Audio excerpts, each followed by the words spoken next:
Honorable members,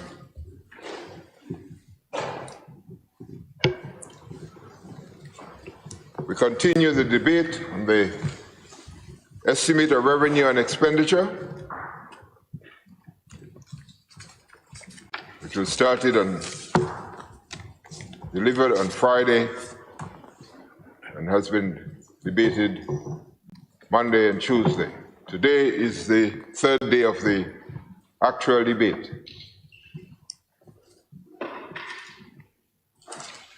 And we now begin. I would call on the Honorable Prime Minister to make his presentation. Thank you, Mr. Speaker.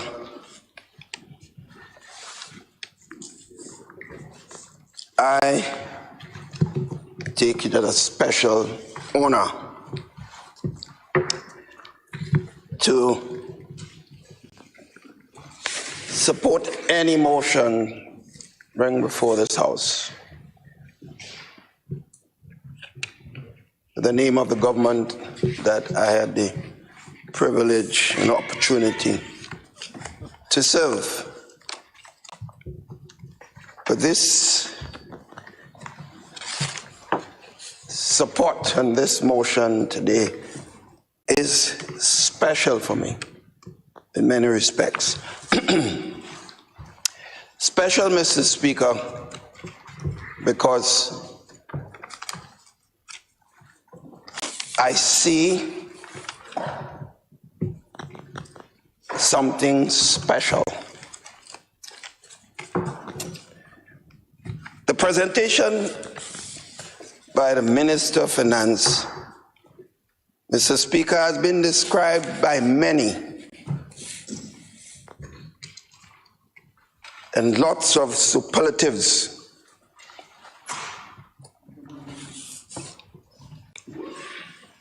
I've heard comments to the effect, this is the most impactful budget that have ever been read in this House. The most significant initiatives that any government have been, in fact, had the opportunity to deliver.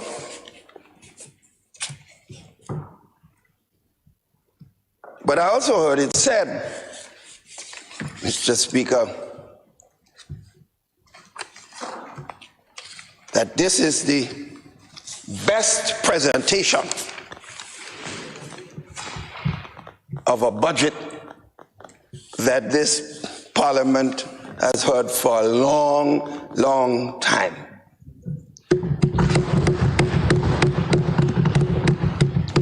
I smile, Mr. Speaker, because it is known that I have presented many budgets in this House, so I must take note, Mr. Speaker. But, Mr. Speaker, what do they expect? I expected this. I was his A-level teacher in mathematics at college. And it is said, a good student is supposed to be better than his teacher. And since they have defined me as grandpa, grandpa must see to it that his sons and grandsons have done better than him. So I love, you're going to hear a lot about grandpa in this budget, Mr. Speaker. I love it. Just like when I was called Dr. Stone, I loved it. I love this one. I would only assume, Mr. Speaker, that after a time, like Dr. Stone, only my friends would be calling me grandpa.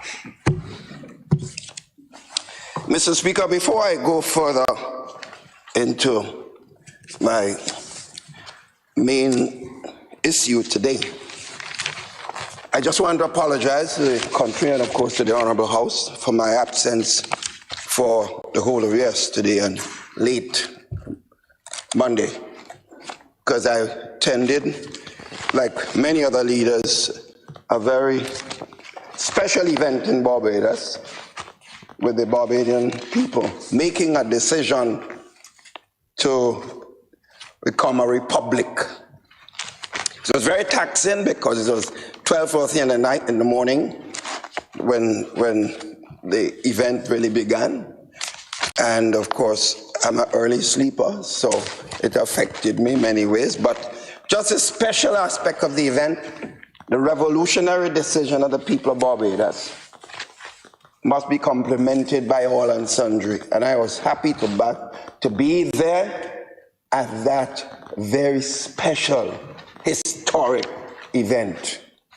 And I thought that Prince Charles did his monarchy well by being very supportive in his presentation to the people of Barbados, recognizing the decisions that they have made and the need for the government and people of Britain to continue to be extremely close to the people of Barbados. That may be a lesson for us here who believe that we have to remain part of the colonial setup. Maybe a lesson, and it really set me thinking of the initiative that we wanted to do a few years ago as far as moving the Queen as head of this country and making it, well, in a sense, making it a republic to have our own president. It set me thinking that all of us it should set all of us thinking. It may not happen in my time of service, but I would never stop supporting or working for necessary, no matter what government in office. In other words, it's not the government. In other words, some of us oppose things based on party politics. When something is of the national interest, party politics should take second position. The country's image and maturity must be the major factor, Mr. Speaker. So I just hope and pray, whether it happens now or whenever, as long as I have the breath, my support can be counted on. Mr. Speaker, I also want to mention, sadly, the passing of one of my mentors, Sir James Mitchell, who mentored me from the period of time I became a parliamentary representative in 1984. And of course, we maintained a very close relationship throughout my period as Prime Minister. And he's always called to offer advice, and that's why, I saw him as grandpa to me to some extent. And why should you not listen to grandpa? Wisdom, experience, fortitude. They passed through it all. And some of us wish we had our grandparents still alive to provide the message of support and advice, Mr. Speaker. So I just want to record today, on behalf of the government and people of Grenada, Carriacou, and Petite Martinique, our gratitude for the service of this great Caribbean man, Vincentian, and the way he gave selflessly to his country and to the Caribbean as a whole. Mr. Speaker, one of the reasons I'm so proud of my colleague, and basically in effect I'm saying proud of every member of this team, as I would speak to later, is because, Mr. Speaker, when you are presenting a budget, what has to be deep in your thoughts and in your mind is, where is the country? Where are my people? Who am I serving? What are my responsibilities? How will this budget affect them, Mr. Speaker? And especially in the context of a pandemic where everyone could be considered as having suffered. Whether you are business, big or small, you've suffered. Every sector of the society. But of course, in suffering, the marginalized and the poor have to be given special attention. They deserve that from a caring government. In other words, Mr. Speaker, all must feel that the government is for them. But we have a special responsibility as leaders, Mr. Speaker, to look to the plight of the poor and the vulnerable in times of need. Mr. Speaker, that is what we are here for. Not to pose as Prime Minister and to travel and to enjoy the nice life. That means nothing. They go. What stays, Mr. Speaker, is the love that you have given and what you have shared during the time of service. That is what you will be defined as, Mr. Speaker. So the minister showed he understood the pain. He empathized with what is taking place in the country. Because he knows what suffering is. He went through it. And some of us may have gone through it similarly, but some of us forget where we come from. And we only want to be with the James and the Johns. This Minister of Finance has not done this. He showed, he understood the pain. He empathized. But yes, we could say it's nice that the minister understood the pain and the suffering.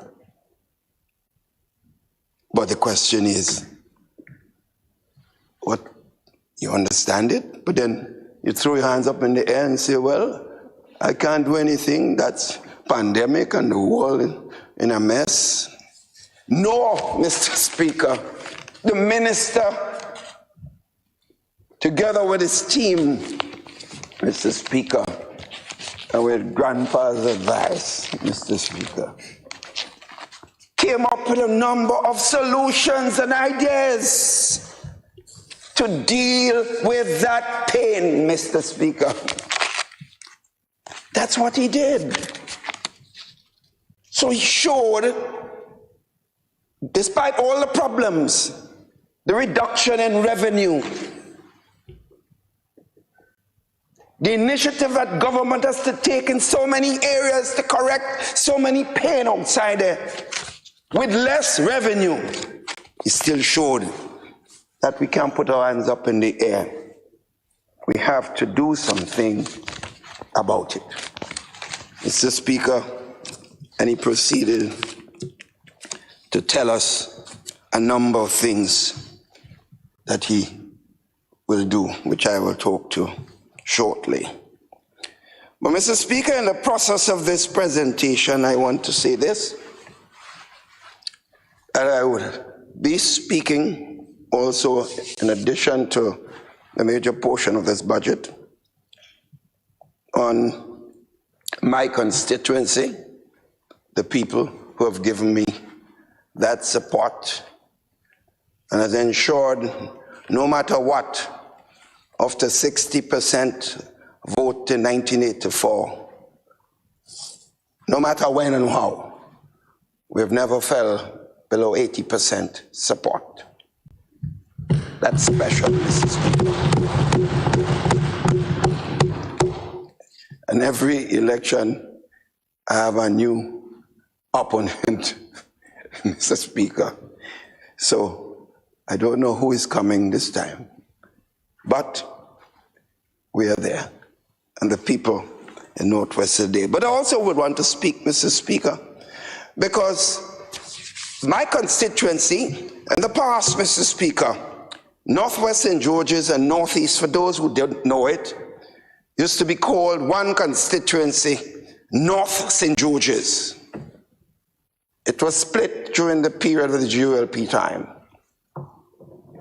and was identified as Northwest being a totally GOLP support base. Almost every village except Mount Morris was known as the GOLP base. My village, Happy Hill, used to be 90% plus. GOLP Brazan, where I was born, 99% plus, Mr. Speaker. Northeast was supposed to be a leaning to the GNP of the day. So it's supposed to be basically because the NMP seemed to have got the support of the GLP base. It's expected Northeast will seem to be more a middle of the road constituency, are leaning against the New National Party. The present representative chose to become leader of the opposition by resigning from the New National Party, which is his right. But I heard very little because that constituency is close to mine and I traverse there regularly. So I see myself not just as the representative of Northwest, but to some extent doing everything I can to deal with the pain of the people of Northeast for the lack of proper representation over a consistent period of time. So I will speak to, since I did not hear much about Northeast, I will speak about Northeast, St. George's also. In addition, Mr. Speaker, our dear sister from Carriacou, no one is not here, so I would want to say a few words also on some of the specific activities of the people that are in fact involved with the people of Carriacou and Petite Martinique, Mr. Speaker. But Mr. Speaker, briefly, to just highlight some of the things I would elaborate on later, because they are important, Mr. Speaker. As I mentioned, the minister did not sit and just moan and talk about pain. Mr. Speaker, the stimulus packages, which was mentioned, is significant because it's touching so many people in so many places. So it will help to deal with an aspect of pain. 50 million in 2020, 36 million now demonstrate this. Mr. Speaker, and as we look at what is the analysis that he gave in his presentation, shows the construction sector is booming even in a time of a pandemic, over 22.8%, and agriculture, which people talks about a lot and say nothing has been done, but over 12.85% increase in agricultural activities clearly demonstrate this. Mr. Speaker, it was also mentioned as part of the pain, cost of living increases, which is clearly a problem, Mr. Speaker. But in dealing with the cost of living, Minister proposed a number of initiatives that I would want to elaborate on later. But it's also significant, Mr. Speaker, that in analyzing what has taken place in recent times, dealing with the fiscal performance, he was able to tell us that it's because of the management of the economy and the country over the last several years, from 2014 onwards, there was an opportunity to meet some of the challenges that we are now facing today. So, Mr. Speaker, to find $10 million for small business is not an easy thing now, but we found it. It had to come from somewhere. Certainly not an excess of money made now, but funds that we were able to access because of the management and the image that this government has created, Mr. Speaker. People don't give you money like that. You don't get, Mr. Speaker, those amount of soft benefits and loans over 100+ million US dollars, Mr. Speaker, short period of time. 40 years loan to repay, 10 years grace, Mr. Speaker. In other words, you don't have to pay it in 10 years, and 0.75% interest. Mr. Speaker, just check the record and see if many other countries, wherever, is able to access that level of support for the size of country Grenada is.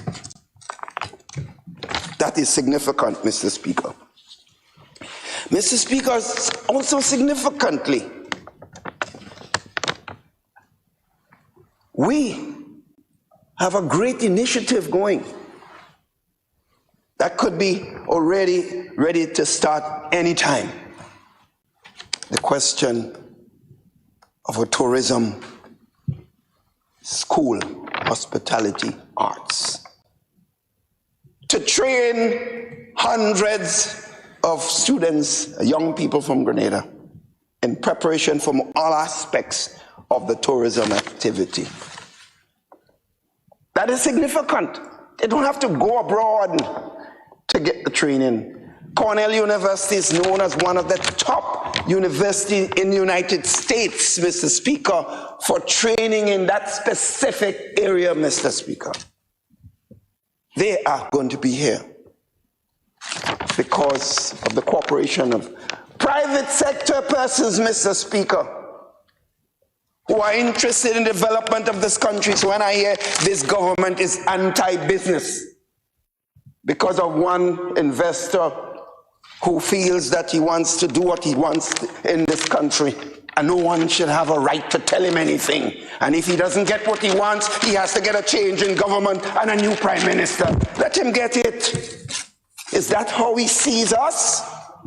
Mr. Speaker, when I speak like that, Mr. Speaker, I don't have to worry about who don't like it, because it comes from inside here. I feel it. I grew up in this society, and I understand this society.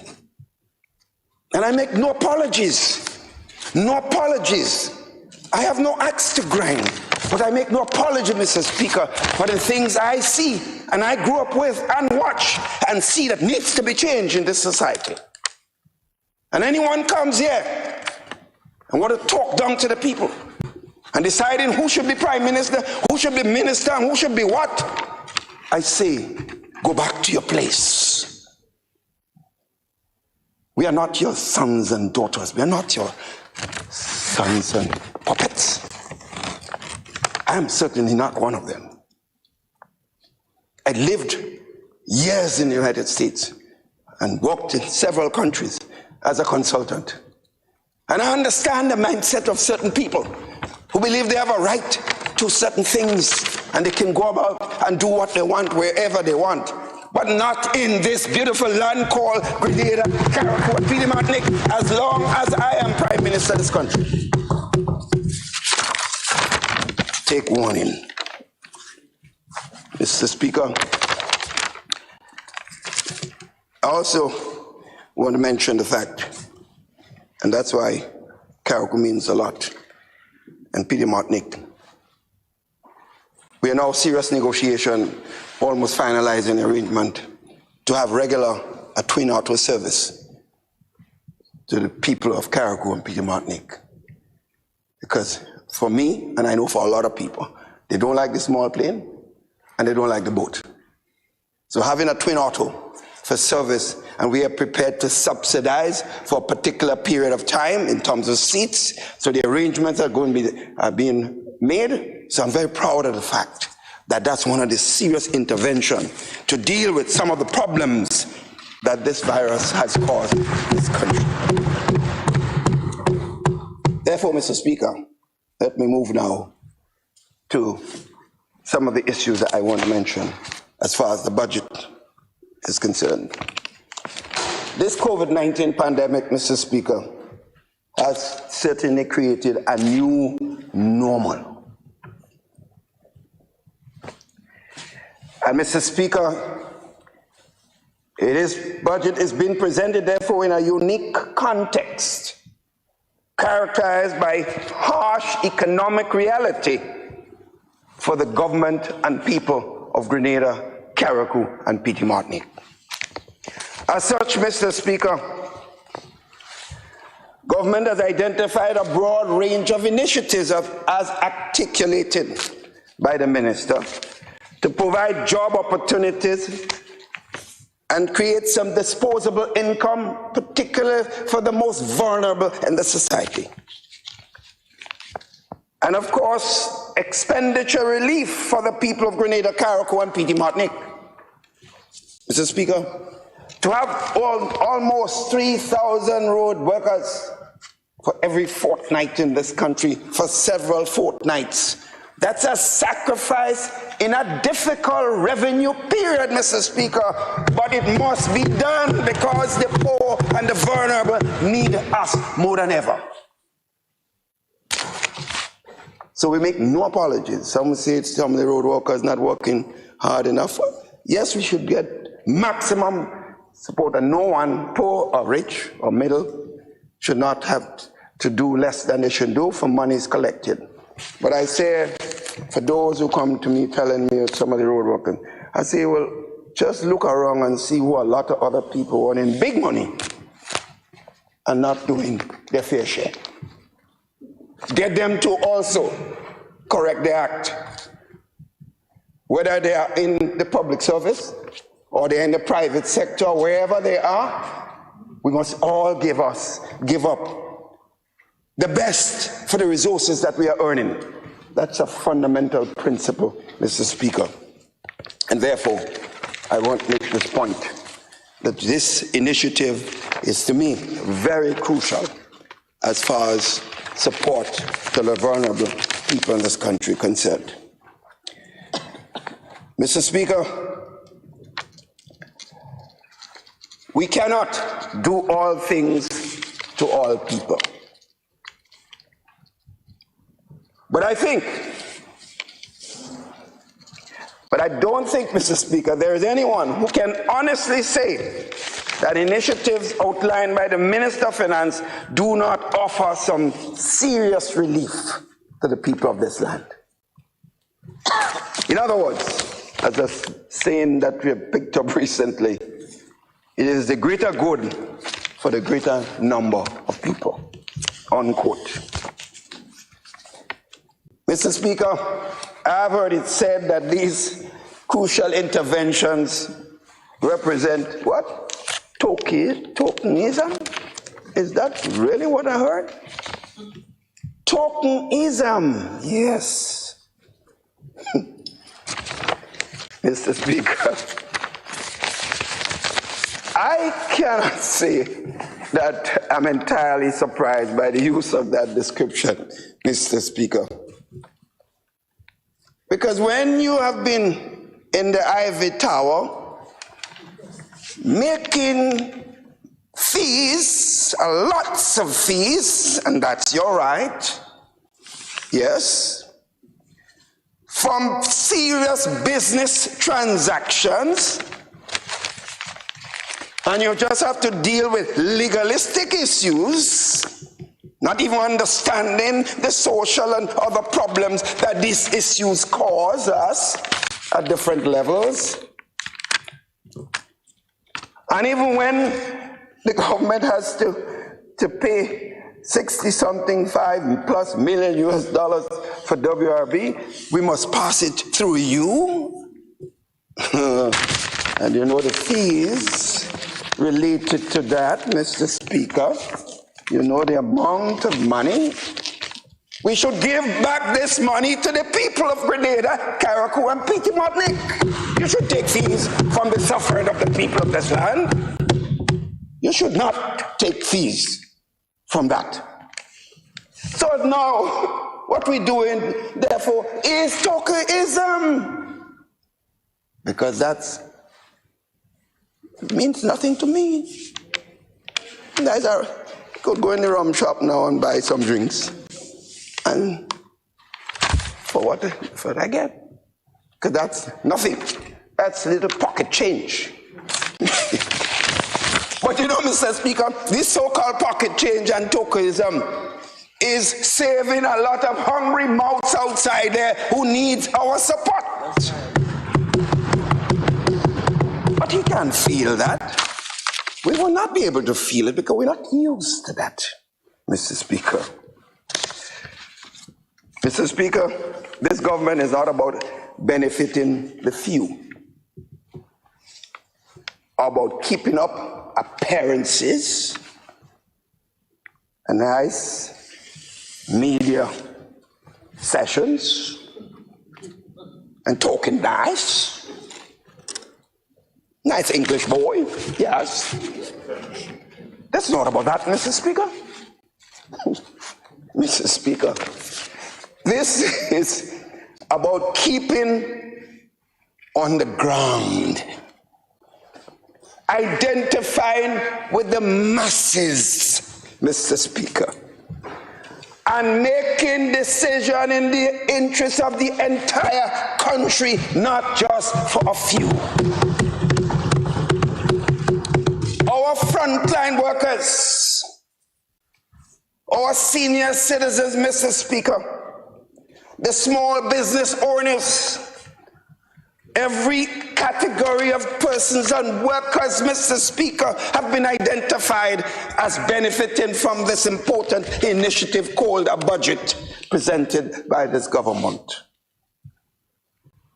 Mr. Speaker, you think it was easy for the government, through the Minister of Finance, to agree to give a month's additional salaries?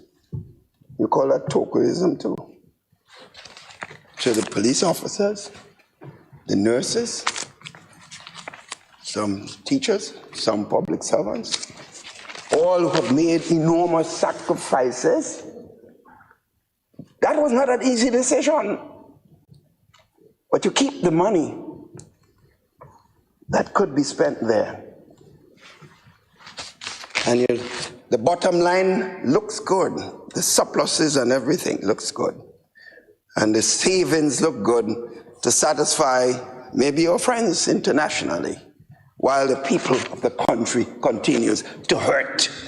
We will spend it, Mr. Speaker, to deal with the pain and the suffering and the commitment that we've seen from most of the workers of this country. I cannot say all of them. I would never always use the word, when I talk about sacrifices, I would never say all public servants, all police, all nurses, all teachers, all everything. You won't get that, Mr. Speaker. But you will get an enormous amount, the vast majority, who have come to the plate, Mr. Speaker, and made sacrifices. And we, as a government, have to make the sacrifice also to share the successes with them. Mr. Speaker, when our people hurt, we too hurt, Mr. Speaker. Simply put. We feel that pain, and as a caring, conscientious, empathetic government, we take action to alleviate that pain. The minister did precisely that in his presentation. Mr. Speaker, an example of this initiative of this government. This whole question of electricity costs. Mr. Speaker, when I speak about this too, it comes from the belly. It's not intellectual. It is the pain. I have people at all levels speak to me directly about increasing costs of electricity and their inability to make their payments. And because of the rule, GRENLAC has that responsibility to ensure that people pay. But Mr. Speaker, what number of persons, even persons who represented the company for years, never understood, a lot of people never understood what are the composite cost areas that are responsible for the overall cost of electricity consumption. What are these, Mr. Speaker? I was in the middle of that discussion in 1994 as a lone member of the New National Party who were then cooperating, who were then opposed to the government at the time.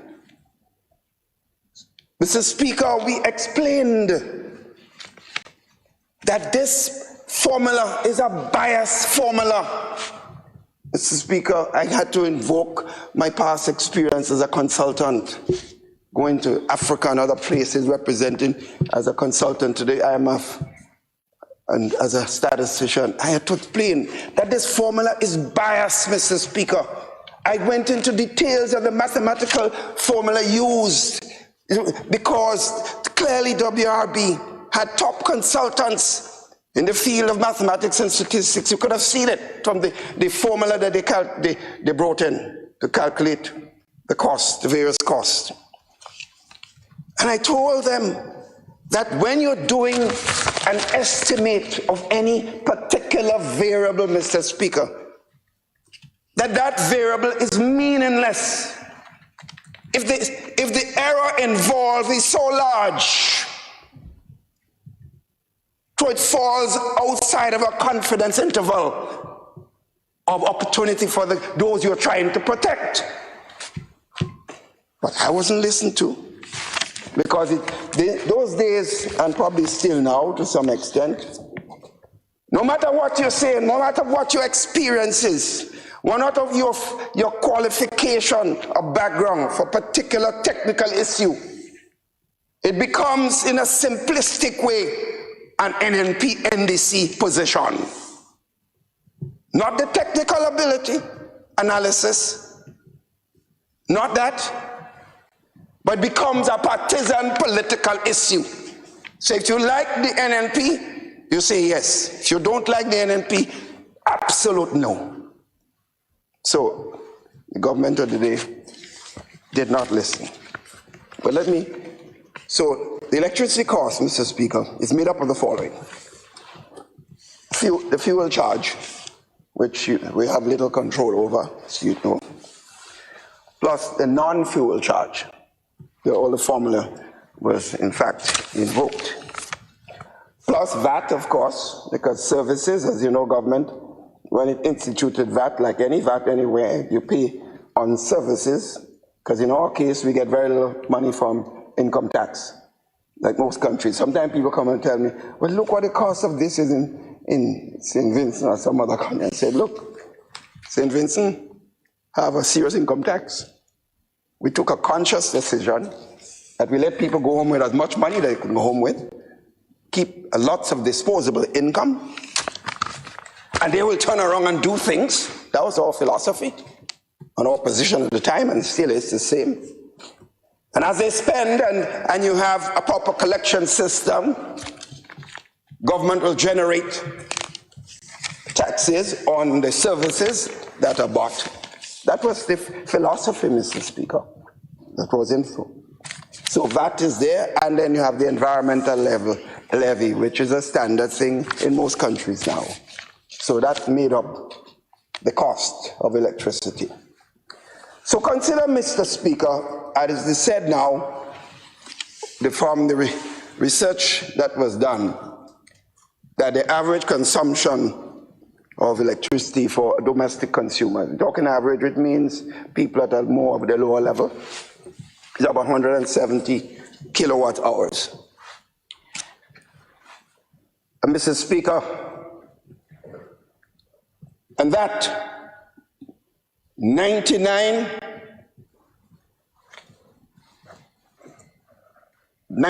kilowatt hours were exempted from VAT and under the old scheme of things.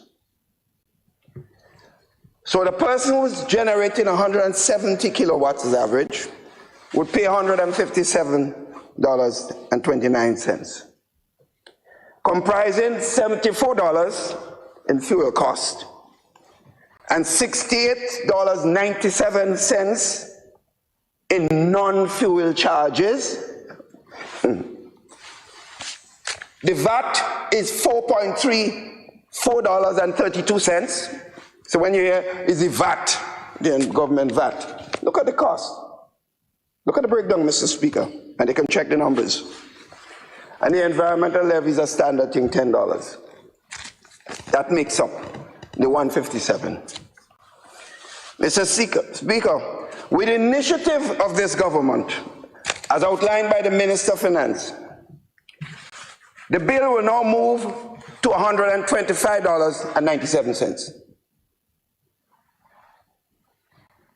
74 representing the fuel charge. It hasn't changed because that's, as I said, we don't control this. The non-fuel charge would be 51.97, right? That's what it would be. Because what we are doing, government, raising the VAT amount and kilowatts to 500 maximum. In other words, first 500 doesn't invoke cost VAT. It means that a lot of businesses, small businesses, will benefit from this, and small hotels, a lot of the hotels will benefit tremendously from this initiative.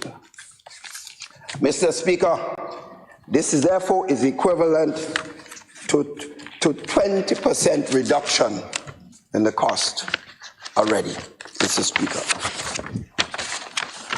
Mr. Speaker, it is important to recognize that the amount associated with the fuel charge did not change because, as I said, the government has no control over that. The non-fuel charge, however, will decrease due to the interventions of this government. Mr. Speaker, the minister made a statement that clearly was not understood or deliberate attempt to misrepresent what he said. Whichever one it is, we have to address it. And he said that if WRB was still in charge, the non-fuel charge will not change. That's what he said. Same individual who talked about Tokoism, he clearly did not understand. And for your representation of that company for all these years, you don't even find out the breakdown on how these charges come. All you're concerned about the fees and the fees and the fees.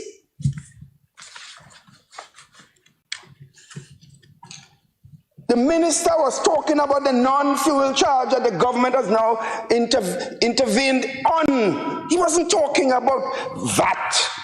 They wasn't talking about, he mentioned the fact what government will do about VAT. So he took responsibility.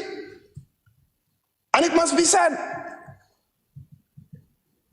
the NDC government was in office before. And the price of electricity was even higher than now. Per unit, I mean. But they did nothing. In a time that people had no jobs, businesses were in serious crisis. It must be remembered.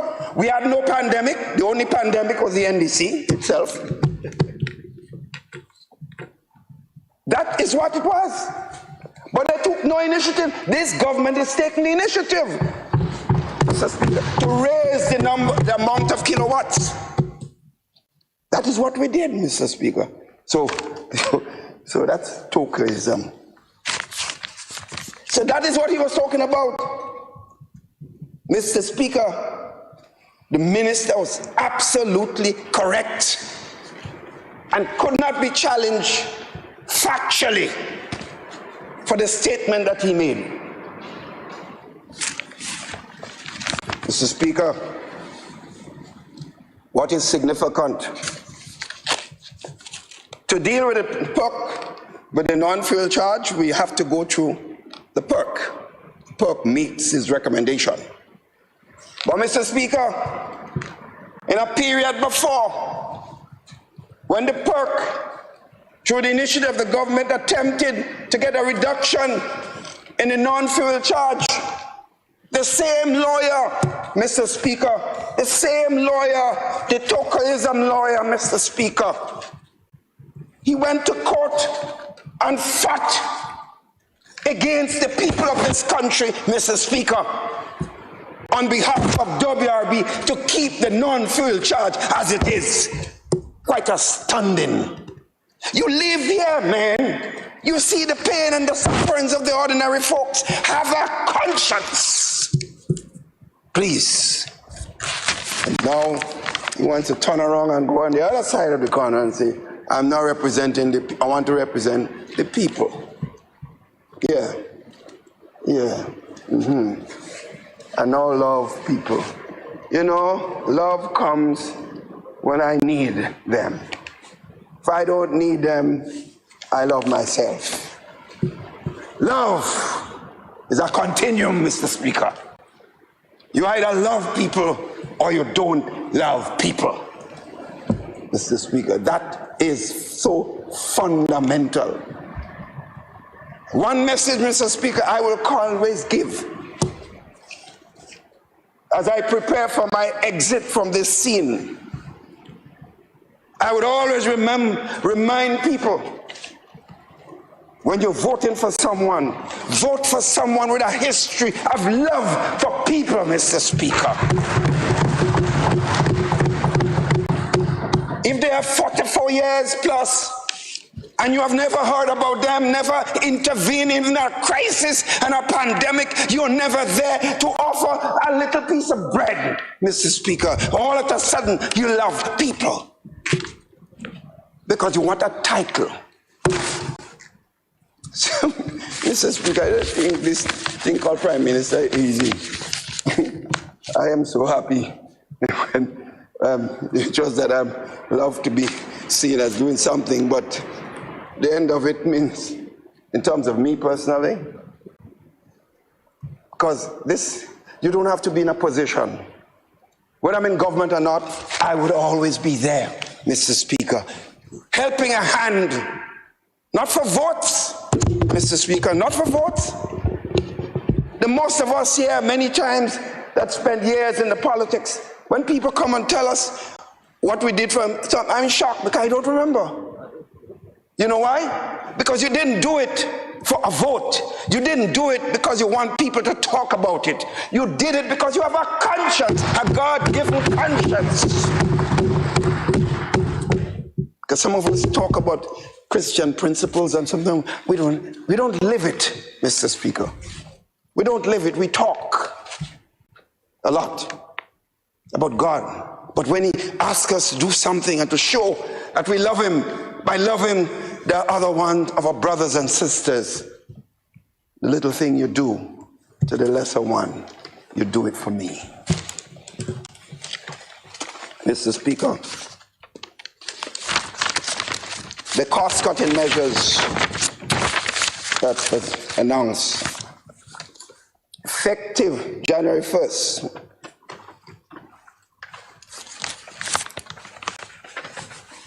the 15% VAT on certain items will no longer be applied.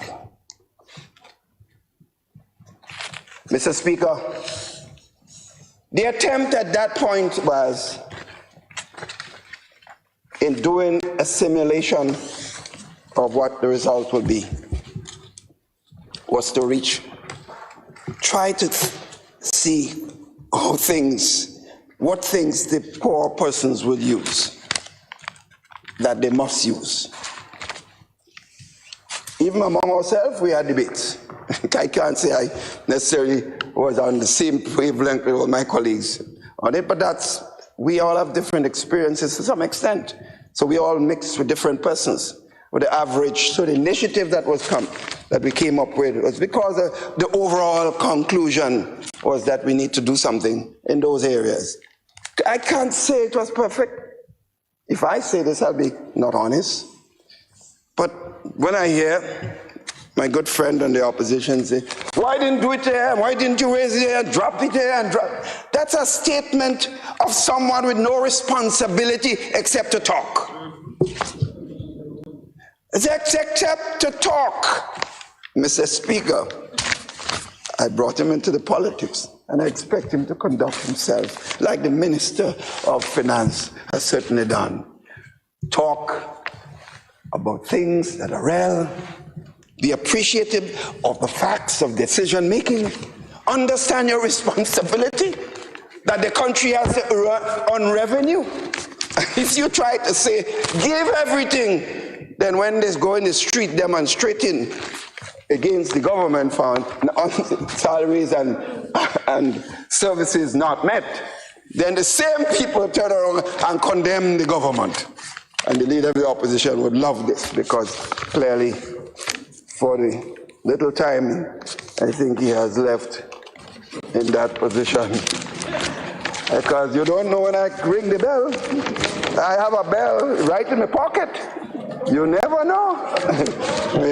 I heard you said change is coming. Change is really coming, leader of the opposition. Real coming. Mr. Speaker, not all my students have behaved themselves accordingly. Not all. And I show you as a former teacher, you're proud of most, but not proud of all. And that's life, Mr. Speaker. Mr. Speaker, he said, I'm Papa God. I'm Grandpa. Just remember, Papa God is another level. Mr. Speaker, I did say this would be my last couple of years, would be the funnest ever in politics, because I feel free. I feel a free man. Free man in every respect. Mr. Speaker, maybe I will tune my experiences as a politician and a former professor. In doing this, Mr. Speaker, I certainly hope that I'm prepared at any time to offer advice, to give my views, maybe not right all the time, because no one is perfect, but I feel free. And I've attempted many times to talk to opposition persons about fundamental issues. I've said over and over in this house and outside that is in the country's interest to have a strong opposition. I've said so, and I can't move away from this. So having a weak opposition sometimes weakens the government to some extent. And I don't mean an opposition necessarily in parliament. If the people vote no opposition in parliament, so be it. But the country, citizens are always the opposition. In fact, when we speak here, we have to speak through the voices of the people of the land. It cannot be said that the trade union voices are part of the government. It cannot be said that the voices of the business community are part of the government. It cannot be said that the voices of the religious community are the voices of the government. But combined, they have a responsibility to speak on issues that concern the population. And sometimes they are right, and sometimes they are wrong. But that is the fundamental responsibility, Mr. Speaker. But, Mr. Speaker, we have learned. Mr. Speaker, at one time, you see, those of us who've been here in the vineyard, when they talk about grandpa, they must understand what this means. When you are in the vineyard for several years, you learn even by your own mistakes. So, the NNP had 14 seats, the first 1984. The next election, NNP would end up with 2. And then by time election, we had 1. So we went down. And we had to go back to the drawing board and rebuild the party and its image, because we took a beating. So we learned from that mistake, Mr. Speaker. 5 years later, we were in government from 2 or practically 1 to 8 seats. And when games were played with the country, and got the government to be derailed, the people were mad. And in 1999, they gave us 15 seats. So we learned again. We made mistakes. The people judged us and nearly got us out of government. So when some of my own colleagues then were saying, oh, the people wicked, something like that, people never wicked yet when they vote, in my view. When you lose, it's your responsibility to examine yourself and your actions that are responsible for your loss. After you have done that, then you can look at other people and the role they played. So we went down from 15 to 8. We went down again. So we were in the vineyard again, Mr. Speaker. We had to rebuild the party. The sacrifices made by many persons who had to be helping each other at the time. Because when you're in opposition, a small society, it is not easy. We know this. But we did our work. The government of the day did the opposite, and they paid a heavy price. We got 15 seats. And because we learned from our mistakes, the people judged us again and repeated 15 seats. And no one can say that the government has behaved, that it's bigger than everybody. No one can say, and I always warn my colleagues, the last thing you want to do in government, especially with 15 seats, is to appear to be arrogant. I see humble servants on this floor, Mr. Speaker, humble servants serving the people in all constituencies and giving the best they can. They, like me, Mr. Speaker, are not perfect. We make mistakes, but the people understand that mistake if we are honest and upfront with them, Mr. Speaker. So, Mr. Speaker, we believe the philosophy at the adage that we don't just want to help a man to get a fish to eat. We want to teach him to fish, Mr. Speaker. So when the initiative and all the initiative as outlined by the Minister of Finance about small business activity, the number of programs by the Minister of Youth or their sister from St. Andrews Northeast outlined many programs to help our young people, not completely above in every respect because we don't have the resources to do all. So it's understood we could say we could do more, but a lot was done to give people the ammunition to take charge of their lives, Mr. Speaker.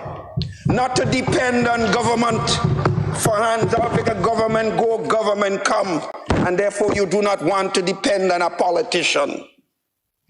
I remember in 1995 when I was campaigning, I made a statement that we want you to vote for us to be independent of us.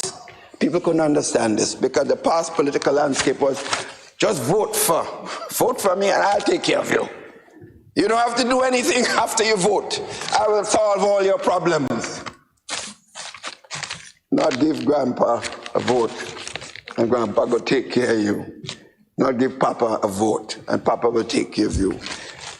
The role of the government and leadership is to create an enabling environment to allow people to take risk and take their lives in their own hands. That is the role of government, Mr. Speaker, as I believe it. And I think I've consistently attempted to live by it. I can't say 100% of the time I'm perfect. No, I'm not. But Mr. Speaker, that was written in black and white in the NNP manifesto. It's there. Responsibility of government. Mr. Speaker, to me, the true measure of our success in government must well be determined by the amount of people whom we met when we entered government, who depended on government alone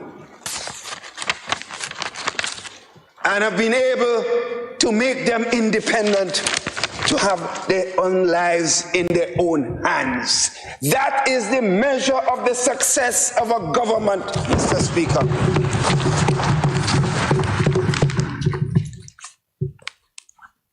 And I'm proud.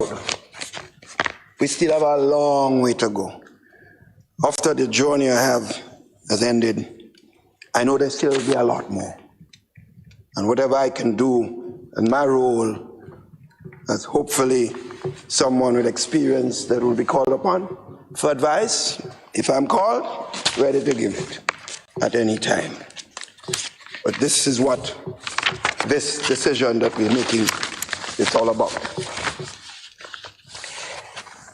Mr. Speaker, therefore, in my view, any good politician has to be objective in his approach.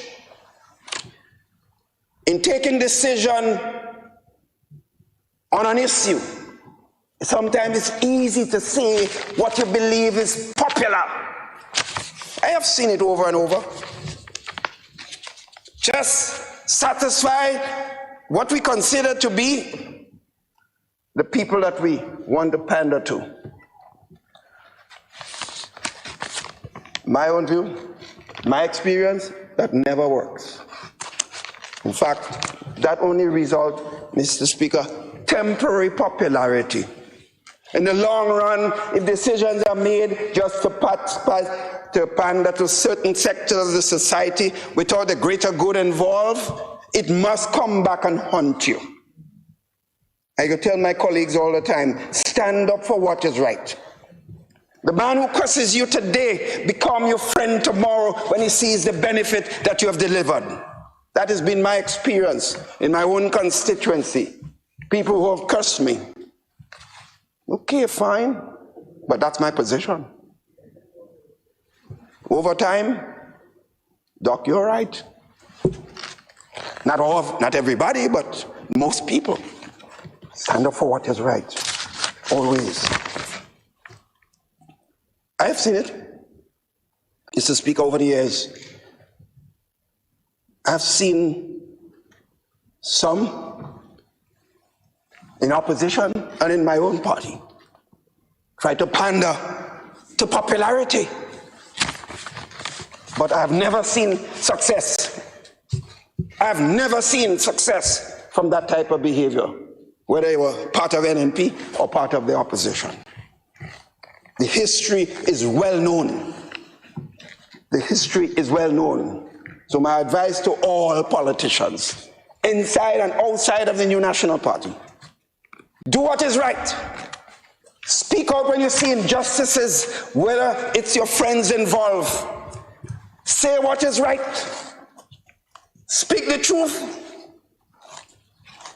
But realize that only the truth will set you free. Mr. Speaker, I know when I speak like this, I'm speaking for people like yourself and others, the Parliament who've passed through it, who know the history of our country, Mr. Speaker. So, in the court of law, the ability to speak without legal jargons is much revered in the court of law by those who are involved in that process. Nice words, good sound bites that lack invariably substance and cannot relate to the people on the ground. Mr. Speaker, The track record of this government speaks for itself. We are government for all the people of this land. All the people of this land. I don't want to be defined just a government for one set of people. No one must feel that the doors of the government are not open to them, rich or poor. But Mr. Speaker, as I told an audience way back in 1998, with that philosophy of feeling a government has a responsibility for everyone, but I say to them, listen, my service to you is important. I won't tell you where I was speaking and the people I was speaking to, but you might guess about that grouping. I said, I have a responsibility to do what you ask based on the resources of government. But I said to them, what motivates me as a politician, what gets me up psychologically and otherwise, is when I touch the ordinary man down there and I lift him up, Mr. Speaker. When I see a guy, this person had nothing. This person wasn't able to do things for themselves, and I had a role in it. That's what ticks me, Mr. Speaker. And it reminds me of my days as a teacher here and a professor. You go to class, Mr. Speaker, and the bright child, we don't hardly need you, but you support. But a child who comes to you and says, I need help, the one who says, I need help, and you sit with him and make them feel good, that is the child that you remember the most, because that is the one you feel that your calling as a teacher was primarily meant for. The bright child could take the message from anyone and run with it, Mr. Speaker. That is what motivated me as a teacher. And I remember at Howard University, Mr. Speaker, almost every semester when teachers are being graded, I was given the prize as the most respected, popular math teacher. Mr. Speaker, you know why? Because people felt when they came to me that I reached out and sat with them, Mr. Speaker. That's what meant to them, Mr. Speaker. And that is what meant, what means to all of us when we are here in this house. The people that we have touched, those that we took from one level to another level, that's what motivates us. If you're a caring person and serious about politics, Mr. Speaker, so the less fortunate means a lot, Mr. Speaker. Therefore, the increases of $150 for household, Mr. Speaker, some of us might call it tokenism. But when that family in that poor household, whether they come from St. Patrick's, Carriacou, Peter Martinique, St. Andrews and the villages in those parishes, St. David's, or parts of St. Andrews, those poor persons, Mr. Speaker, that get that extra $150, Mr. Speaker. Call it tokenism, Mr. Speaker, but it will save a lot of the lives of the people in that community. Mr. Speaker, therefore, whatever sacrifice we have to make, it's going to cost a lot of money. But keep it there so the books look nicer while people hurting. Can't be me. Can't be the Minister of Finance. Can't be the team. Can't be the members of the team. Mr. Speaker. Mr. Speaker, having said this, it's well known I have not been able to agree with many actions of the trade union leadership over the years. It's well known. I think we respect each other, but I do have differences with some of the pandering and not thinking about the vast majority of people and the impact of decisions that we make on the country as a whole, Mr. Speaker. But, Mr. Speaker, they will never say that the government that I had the opportunity and humility to lead has ever taken actions against the government, against the trade union and the workers, physically or otherwise, Mr. Speaker, to show high-handedness and higher power. We have never done it in all the demonstrations that have been against this government that I had the humility to lead. We have never taken physical actions.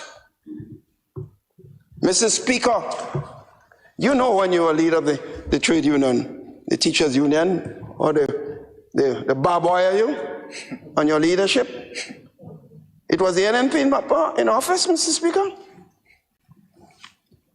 Those who want to be associated with the opposition must ask for the history of the opposition, because they will have to defend the actions of that period.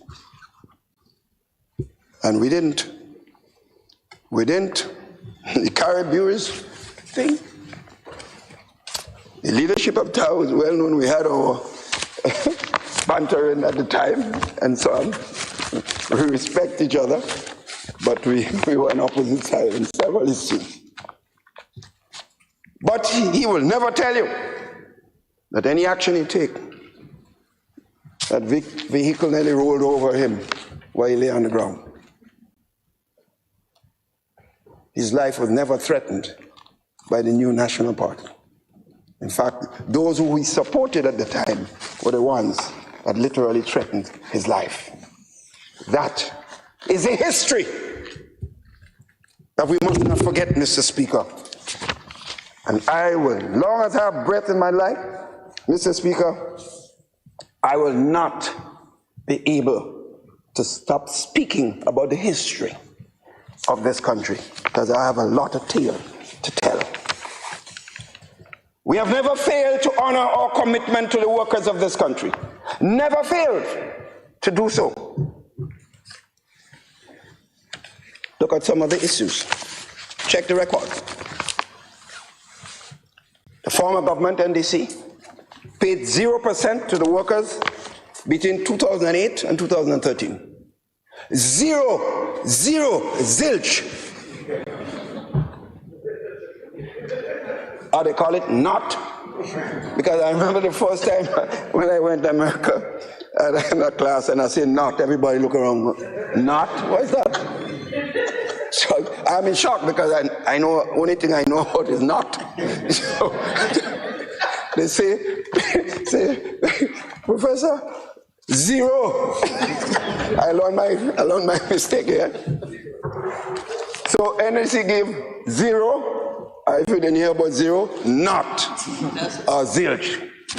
Mr. Speaker, NNP in 2013 to 2016 paid off $1,000 for the back amount we settled on to each worker, and 10% between 2017 and 2019 overall increases. Under the current industrial agreement, we have already paid 8% for 2020 and 2021, and will pay another 4% come January 2022. That's the record. In that sense, I give a lot of credit to the Minister of Foreign Affairs who led the negotiation, and of course the Minister of Labor who intervened in specific times to help us to reach that situation where we had an agreement. Mr. Speaker, let us also put on record, Mr. Speaker, that it was this administration. It's amazing, and we don't hear we get enough credit. People say that one thing at the NMP, you don't talk enough. This administration that tackled a long-standing issue of public officers' pension. None of us could be said to have been involved then when it was removed. And were there, the decision to remove it by the policymakers of that time. We didn't have anything to do with it. But government is a continuum, so you can't talk about what previous government. You have to solve the problem that you meet. So the long-standing issues of public officers' pension, we were the government that tackled it. That was a very difficult thing to tackle. So today, let me make it clear because people seem not to understand. Today we have no issue with pension and gratuity, and let me explain, because before some people jump to conclusions. The necessary amendments were made to our pension laws with our support to grant pension and gratuity to qualifying public officers appointed between April 4th, 1983 and February 21st, 1985. That agreement was in place and is in place.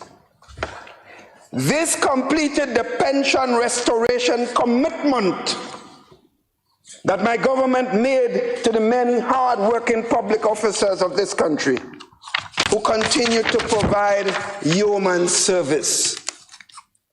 All I ask is those who continue to make enormous sacrifices continue to do so. And those who are not pulling the weight must not hold the shirts of those who are pulling the weight and get the same thing every time we have negotiations. They must also pull themselves up and give the sacrifice commensurate with the resources given. We also committed, Mr. Speaker, to pension reform and therefore engaged the unions to find a solution for the workers who joined the public service post-1985 February.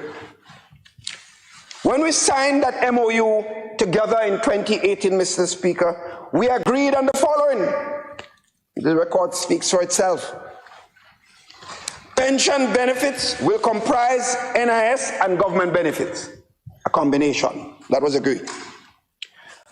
Public officers completing 26 2/3 years of service will receive 70% of the last salary. That was agreed to. The unions didn't agree that should be by itself. They wanted 25% of gratuitous payment, one time, advance. Well, now if you have hundreds of public officers and you have to pay 25% of gratuity to workers, government will have to have a special pot of hundreds of millions of dollars to start to pay. And clearly, the resources were not there. That's a dispute, Mr. Speaker, that the union felt that we should be able to give them 25% of all gratuity to every worker, the total amount. But as I catch it, Mr. Speaker, I'm not sure that the workers understood that request. Because if we pay 25% one time, if we had the money, Mr. Speaker, it means that the monthly payment you receive every month afterwards would be far less. So the time will come when those advance payments are done, you might not be able to live with the rest that you're getting on a monthly basis. In other words, I'm not sure that the position of the union was necessarily in the best interest of the workers. That is my view. They may have another view. And clearly they may have another view because clearly they wanted 25%. But that's going to be cheap popularity now But as people live on, they might start blaming you for not being able to see to it that they continue to get sufficient resources on a monthly basis. Mr. Speaker, therefore, we believe that we had a moral obligation to settle that issue, because we knew a lot of workers were hurting. To date, Mr. Speaker, therefore, we have successfully honored this commitment that we made to the workers. Mr. Speaker, we've honored in excess of $2 million so far to qualified public officers who have applied for the benefit. We have $2 million already have been expended. That is 97 retired public officers to date. The 5th batch of qualifying applicants has been processed and has been submitted to the Accountant General's office for execution. In other words, soon another batch of public officers will be receiving their pension and gratuity on a monthly basis. Mr. Speaker, we are moving. We can't sit down. We are therefore moving in the best interest of the country and the workers as a whole. Mr. Speaker, the Department of Public Administration conducted a sensitivity analysis of the program related to contract workers and all benefits related to workers. And it has some recommendation for strengthening initiative to bring relief to even more of our retired officers. And we'll look at those options soon. Mr. Speaker, while I'm on the subject of public officers, permit me to address the issue of contract work in the public sector. Because again, I believe we have not done a good job of explaining the whole issue of contracts. So let me attempt to do some of it now. Contract employment, Mr. Speaker, is a legitimate practice that is done everywhere, whether it's private sector, business, sports, anything, contract. You won't become a member of the football Premier League if you don't have a contract. You want a contract. You want it, and the employer wants it. Mr. Speaker, the government has 3 types of contracts. 1, a public service commission contract, through which contractual appointments are made to the establishment. Some workers avoid that public service appointment contract simply because if you accept that, you may have to receive the salary that a cap exists in the public service. So it may not necessarily be in your best interest if you wish to negotiate your own salary amount based on the service, the contract that you're giving, the service you're giving in government. So that's one. The second one is a Government of Grenada contract, which is a contract of service where an employer-employee relationship exists. These are employers, Mr. Speaker, of the state. The third category is a contract for service, where individuals are regarded as a service provider. A service provider. There is no relationship of employer-employee in the typical sense, except the performance of the service that you give relative to what you're being paid. So these are the 3 categories, Mr. Speaker. Mr. Speaker, the matters raised on contract work does not and cannot be applied to all these categories. across the board. Service providers where no employer-employee relationship officially exists warrants no regularization or salary increases. That's a fact. The service provider negotiates a contract with the employer. So there's no question of when a public service gets 4% that I must get it too. So if you draw in $15,000 a month, or 14 or 10,000, and because the public servant will draw in 1,500, get 4%, you must get it too. You negotiated a contract. I want to be clear because some people might misinterpret what I'm saying. We're just simply saying what the facts are, right? So, Mr. Speaker, when an employer and an employee relationship does exist, like in the first two cases, we must be reminded that contracts are agreements between parties, and any adjustment midstream must be done within the specific context and framework. So we agree, in many of those cases, there are justifiable cause for people's concern. Again, we understand the pain when it exists. So, the Department of Public Administration is mandated and is coming up, developing a comprehensive framework in this regard. So, we'll have to deal with the unfairness of those contracts, on the conditions as agreed to then as opposed to now, because things have changed. Mr. Speaker, the regularization of persons in another sore point, and through the DPA, the government continues to address this. I want to first touch, Mr. Speaker, on the teachers' issue, and nurses specifically. Teachers are due for another round of regularization. Some have been done already. And we expect this to be completed during the first quarter of 2022. The Ministry of Education has already compiled the necessary data and is working with the Department of Public Administration, we're waiting the numbers, to ensure objectivity and transparency in the process. To date, 3 batches totaling 391 teachers have been regularized, and the number identified for 2022 is 123. Mr. Speaker, am I clear, I hope?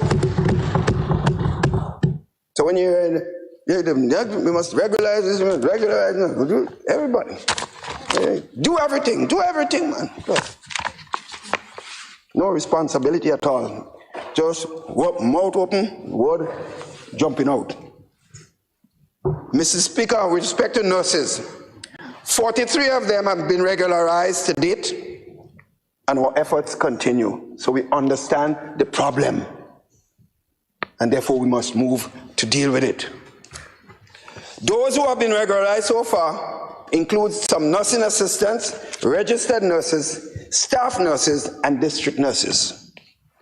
We have a total of 162 contract nurses.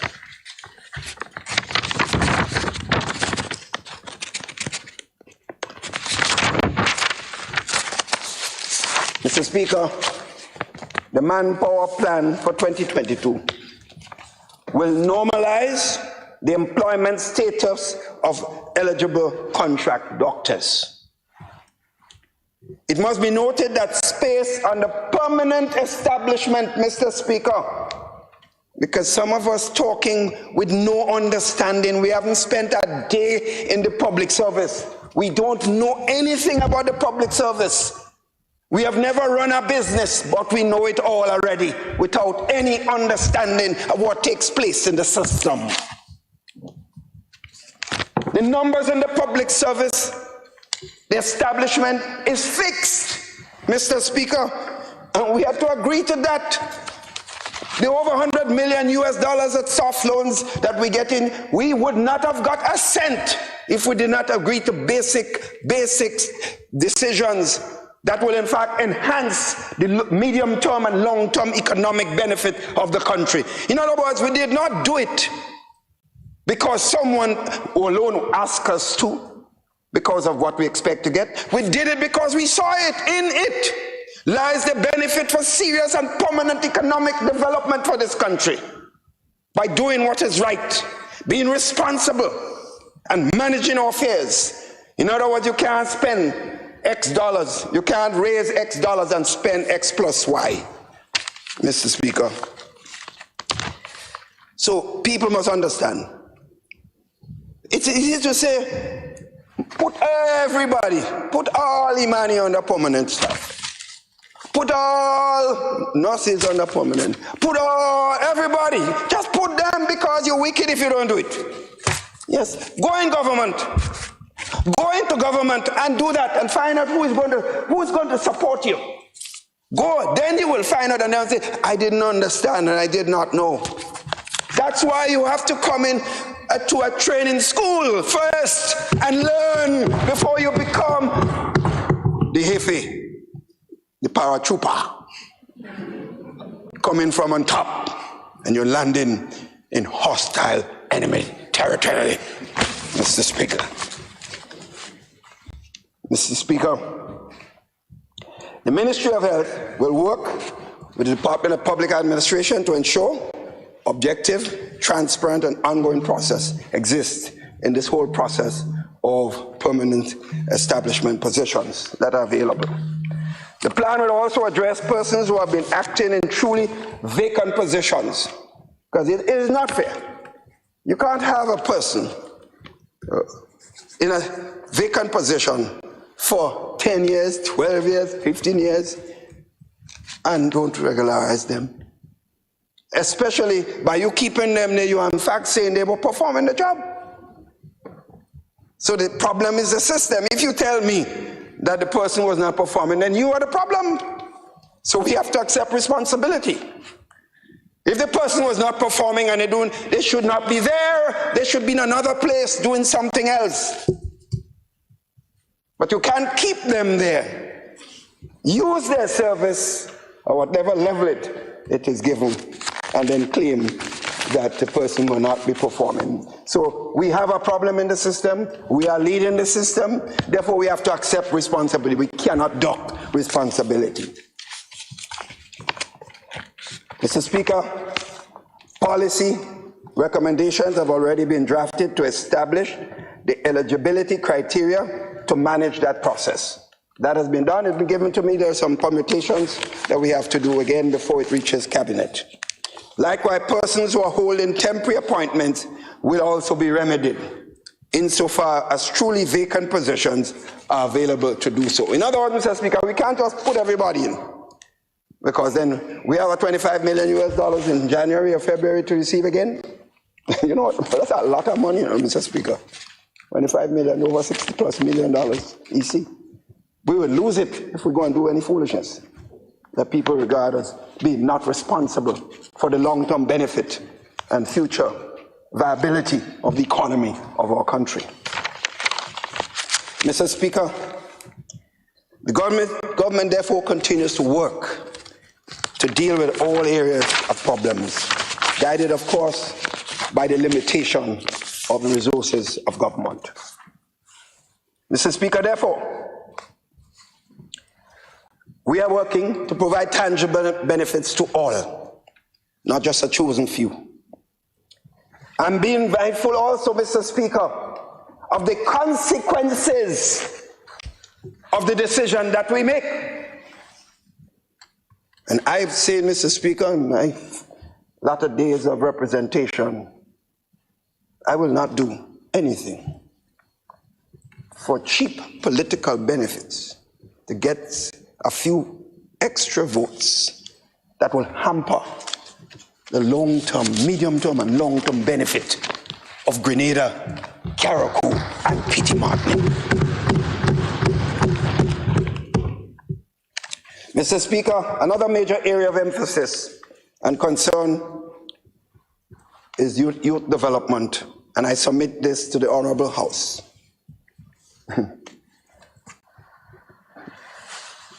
The New National Party's government, Mr. Speaker, has a history of giving young people an opportunity for future roles and leadership in our country. That's been an ongoing process. The leader of the opposition is a testimony. It's a testimony, leader. Just listen. You may hear something that you like. Don't react just because you hear something referring to you. It's a nice thing I come with. He was a beneficiary of the government initiative. When I said to him, as a member of the Senate at the time appointed by us, that don't sit there. We are in government. Let us help you to get a scholarship, an opportunity to go abroad and fortify yourself. This is the recommendation and the views and advice of our grandpa, Mr. Speaker. That's what grandpa does, Mr. Speaker, provide advice to his grandchildren, Speaker. And I am happy. I know that he made good use of that advice.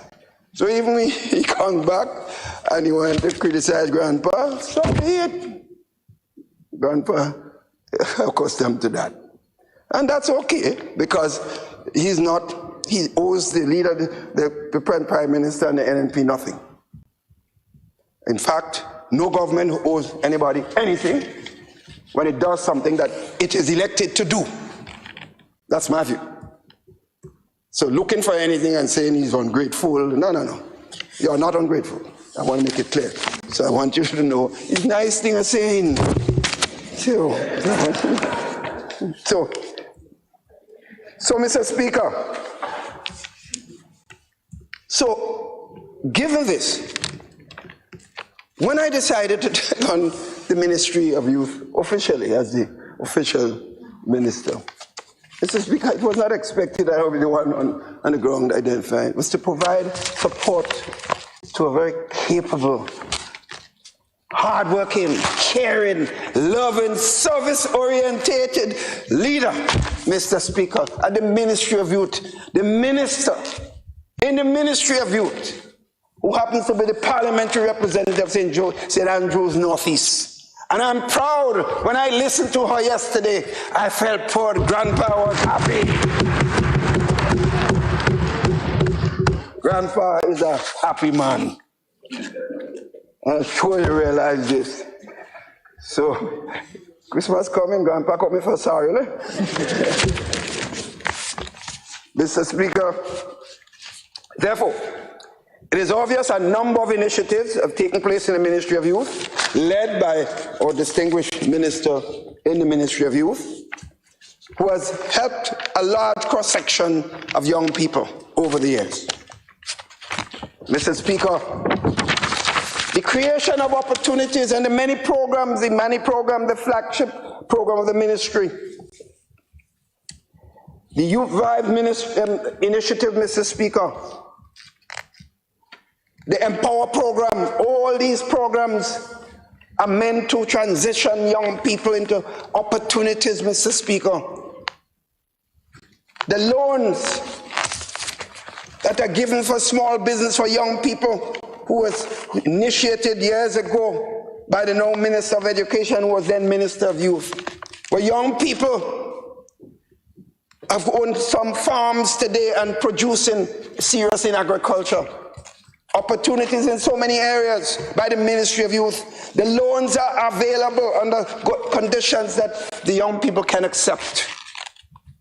In some cases, we don't have to bring a lot of land paper and so on if you show your credibility and that you have letters of recommendation for a certain level of loans. The government intend to risk, and the minister has been doing an excellent job in those areas, Mr. Speaker. Mr. Speaker, we are keenly aware, Mr. Speaker, of the need for skills training and how that lends itself to revitalizing the local economy, while at the same time creating value opportunities for trainees into transition. And that's why the issue of the Hospitality Art School is so important. Cornell University coming here and establishing a name and recognition internationally. Some of my friends in the region already asking me when we starting, because they want, instead of they going to North America, they will come to Grenada, to Cornell University establishment in this country, Mr. Speaker. Mr. Speaker, and the Minister, of course, taught a number of initiatives in those areas. Mr. Speaker, I was also proud when I went to this in Munich, the Garment Factory Cooperative in the Pearls area, Mr. Speaker. I was proud to see the young people given the opportunity, the sacrifice government is making to get them to do their work. And I hope and pray that more of us will start looking at what they're producing, some excellent stuff. You know, I'm not talking to my own people. They still want to go and buy other things. I said, go to St. Andrews and look at what they're producing. Encourage the young men and women, Mr. Speaker, who are producing quality stuff, empowering themselves and making them proud citizens of Grenada, Carriacou, and Petit Martinique. Go there. And all of us, as ministers in our own homes, should take the lead by example. Go there and come and do what we have to do, Mr. Speaker. I think this is so important, Mr. Speaker.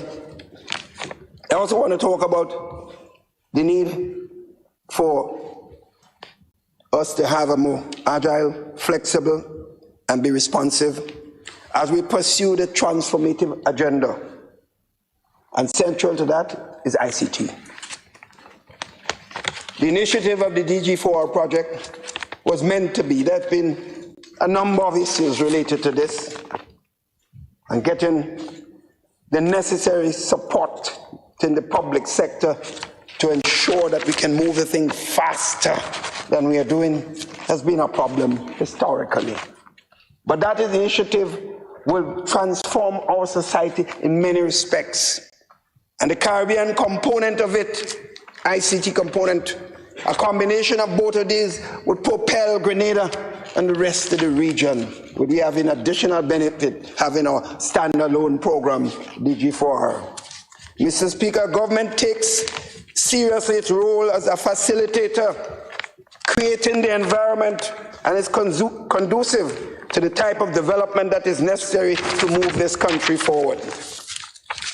As such, government continues to lead the way in digitization of some key services, not only modernizing the environment in which we operate, but providing additional convenience for the people of this country who we diligently serve. Mr. Speaker, the onset of the pandemic created added impetus for innovation in this area. Government's online portal, if now fully operational and up to September, 53,000 payments were transacted using this means. Transaction amounting to more than $20 million. If not that, we'll be pushing a set of paper all over the place, and people have to walk back and forth all over the place. So people are helped, governments are saved in many ways. Continued expansion of that portal is imminent, making more government services available online. Mr. Speaker, as lead head of science and technology in the Caribbean, I didn't give myself this. My colleagues historically gave me this responsibility and a number of initiatives recorded over the years as far as ICT is concerned, which Grenada had a central role. Mr. Speaker, in that context, we're asked to lead as a lead head of science and technology, to see to it that there are tremendous reduction in roaming charges for all CARICOM countries. Because you go to the United States is so much bigger than us. Because in time zones, we don't have no time zone in the Caribbean. Yet, you go to Trinidad, when I turn on my phone, unless I get data roaming, which costs a lot, nothing. You just go to Barbados, same thing. Makes no sense. So, with my role as leader, we convene as the heads of government, a meeting of a team who reports to me, what I will report to the CARICOM leadership family. And they have now reported that both Digicel and Flow are coming to understand the need for some form of agreement. So they will be reporting to me the specifics. I can't talk about the specific, but they're happy to say there will be some serious reduction in roaming charges. Again, Mr. Speaker, Grenada is the center of that result.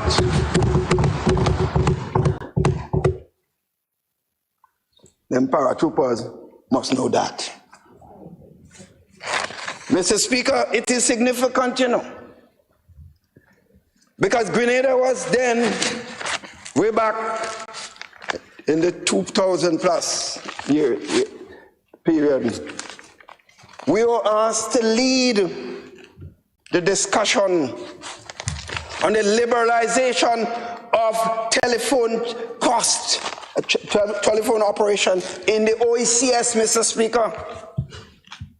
And I remember, even locally, elements in our own society clearly did not understand, but they were protected of a few jobs, opposed to this concept of liberalization. I remember the hostility of Cable and Wireless at the time. They refused to negotiate. In fact, a local man who was then the representative of Cable and Wireless from Jamaica,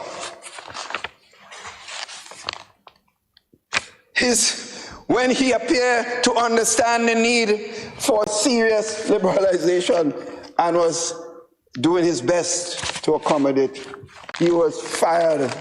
He was fired. I wouldn't call his name, but it's not fair because I didn't tell him I was going to do this, but he was fired. And there was hostility, but we stuck to our guns. We spoke to our friends regionally and internationally at the level of governments. I wouldn't call leaders' name. And they came to terms. Today we have Flow, we have Digicel, we have several local individuals providing services in different forms, and you will see more and more of that. More jobs were created.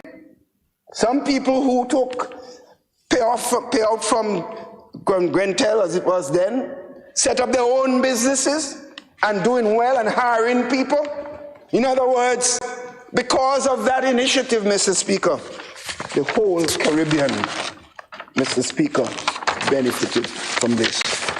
So I am proud of this, Mr. Speaker. I consider to be, these are some of the things I consider to be legacy issues on a personal level that I was involved in. Mr. Speaker, just want to say some words about a few other areas. National security. Mr. Speaker, we have a number of persons in various areas working on several aspects of national security. The police, of course, plays a central role. And I am proud of the fact that the police as a whole, as a body, understand their responsibility to protect the security of the country. I cannot say that every policeman behavior is consistent to what we expect, like everything else. But I think as a group, they understand their responsibility, first and foremost, to protect the nation and all citizens, I mean. I have said to police officers in meetings that I attended with them, police officers are citizens of Grenada. Prison officers are citizens of Grenada, Carriacou and PD Martinique. So they have a right to their own individual religious position, political positions, and associations. They have that right. But no police officer has a right to use his own individual political position in the decision making to protect the national security of this country. None. In fact, any officer, prison or police, or working in any area of security that uses his position pro the government or in opposition to the government should do one thing: get out of the police force. You are not a police officer. You are a politician. Have your position. Vote who you want. But when you're discharging the responsibility to protect the country, then it must not be partisan. While you have your political position, and that is your fundamental right. So, because I had an experience, years ago in opposition, I went into, in Carriacou, I went into, in St. Andrews, at Progress Park at a cricket match, where the West Indies, former West Indies players like Richards and so on were there, and of course they know me. And people talking about youth. The cricketers in the region, the footballers in the region, when anything in sports, they call me. That's what I know. But I remember because 2 police officers came up and said hello to me, three of them, they were suspended for being seen with the leader of the opposition. I've never seen something more stupid and backward than that. So somebody goes to talk. I see a police officer talking to Nazim Bob and Commissioner Kusenimum, or talking to Tillman Thomas, or talking to the now leader of the National Democratic Congress. What does it have to do with the person and the role? He has a responsibility to talk to anybody. And that is his right. And we cannot take that right from anybody because we are in government and we want political positions. It can't be. So I'm proud. I see in the night, during all this pandemic, I get up to go in the gym. And I pass roadblocks. And officers are there manning those roadblocks. I felt sorry for them. Because they have families. And I see some case women among them too. They have families all night working to protect us. So when the Minister of Finance announced 1 month additional salaries for all police officers, I say I am proud to be part of that decision.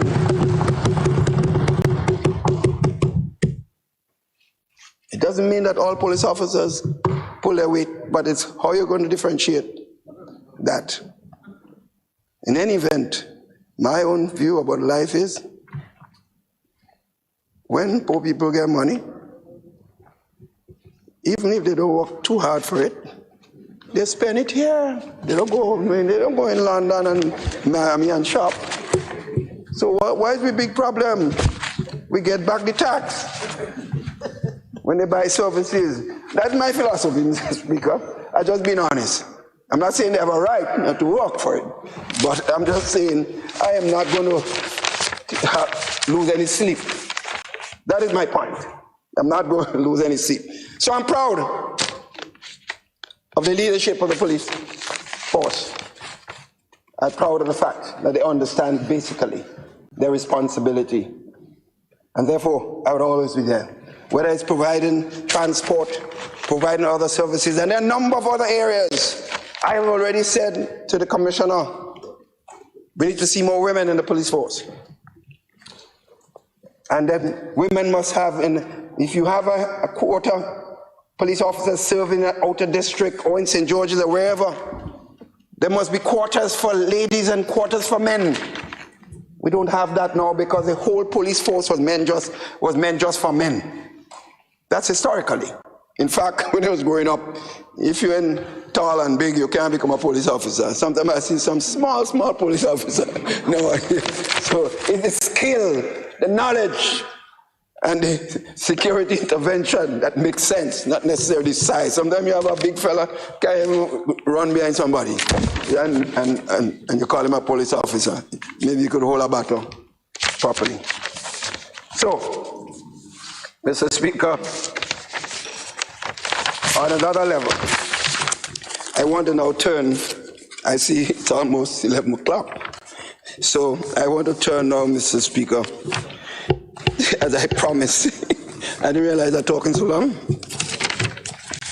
Mr. Speaker, because I did understand with the leader of government business that I have extra time because I have to speak on Carriacou and some other areas. Mr. Speaker, there is no question that the people of Carriacou and Peter Martinique have benefited tremendously from this government, historically speaking. Whatever you can say about Carriacou and Peter Martinique, whatever major development have taken place there and is taking place now, has been the work of the new National Party historically. Our late brother Elvin Nimrod was a major transition owner of the development of Carriacou and Peter Martinique. The service that he gave, selfless service. And Mr. Speaker, it was his recommendation for our sister, who is now the elected parliamentary representative for the constituency of Carriacou and Peter Martinique.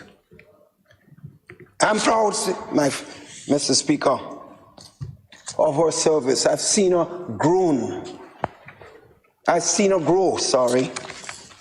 over the years, politically and otherwise. Mr. Speaker, Sister Stewart has shown us what service is all about. Being proud of bringing benefit to the people of Carriacou and Peter Martinique. And I say, you know, sometimes, in fact, it's hard for people involved in politics, particularly women, probably more abuse than they deserve, you know, because they don't deserve it. And I was taken back recently, an incident where the member for Carriacou and Peter Martinique, her father was in some altercation with a son of his or brother. And she was being attacked for the behavior of her father. I thought that was strange. So if my son does something outside it, so I have to be attacked? A big man, past 30 years going, I must be attacked for his behavior? He has to stand the consequences of his behavior.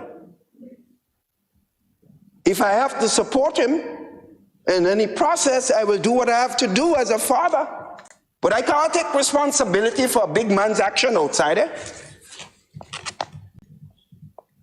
So especially if a father decides to be against his own daughter, whatever she does, I don't see how. And to have the prospective representative for the opposition party on social media blasting away at the representative, that is the level of irresponsible actions of individuals wanting to be in politics. The immaturity, the lack of understanding of a role, the cheap political initiatives, the lack of feeling and love was demonstrated there. Inexperience, they need some more grandpa advice and support. But they make him chairman of the party. Chairman, you know. Chairman. Mr. Speaker. Bonji. Well, we don't beat. Mr. Speaker. So, I'm proud.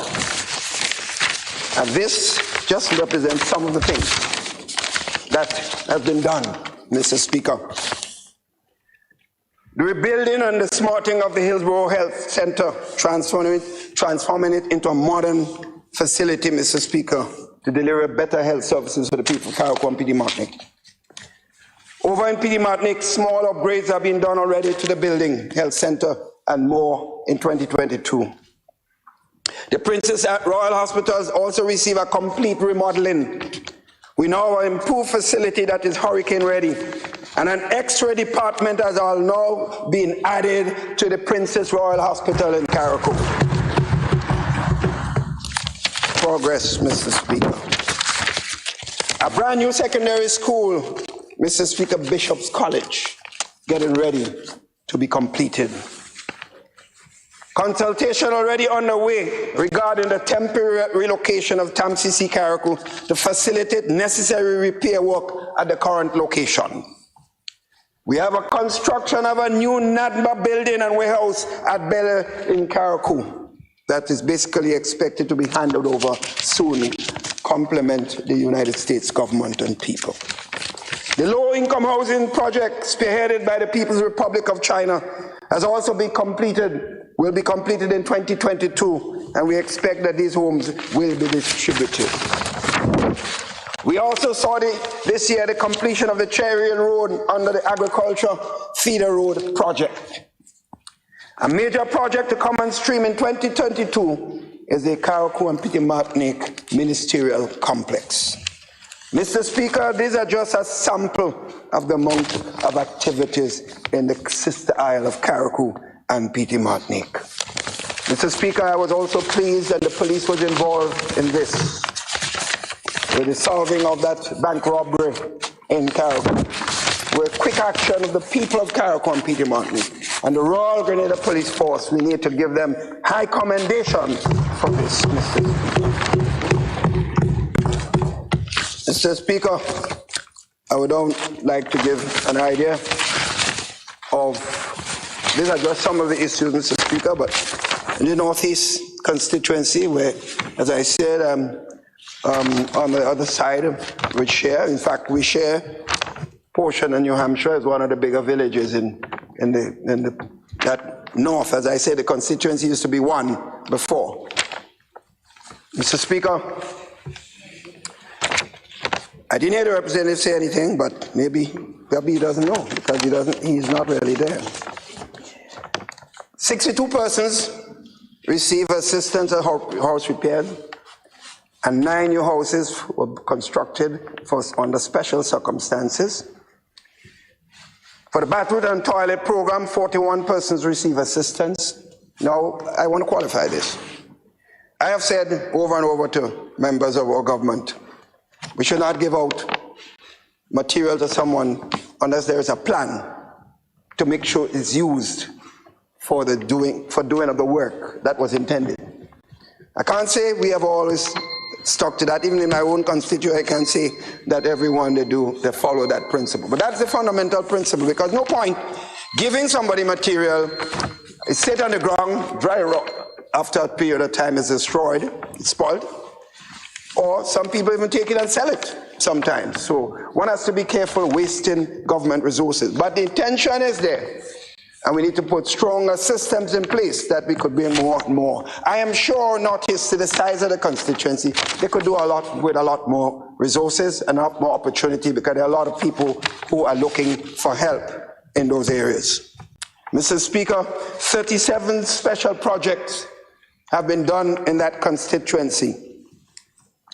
In New Hampshire, Mardi Gras, St. Paul's, Mount Gay, Bolio, Vendome, Boca, Tempe, Mount Parnassus, and the Lamwood area.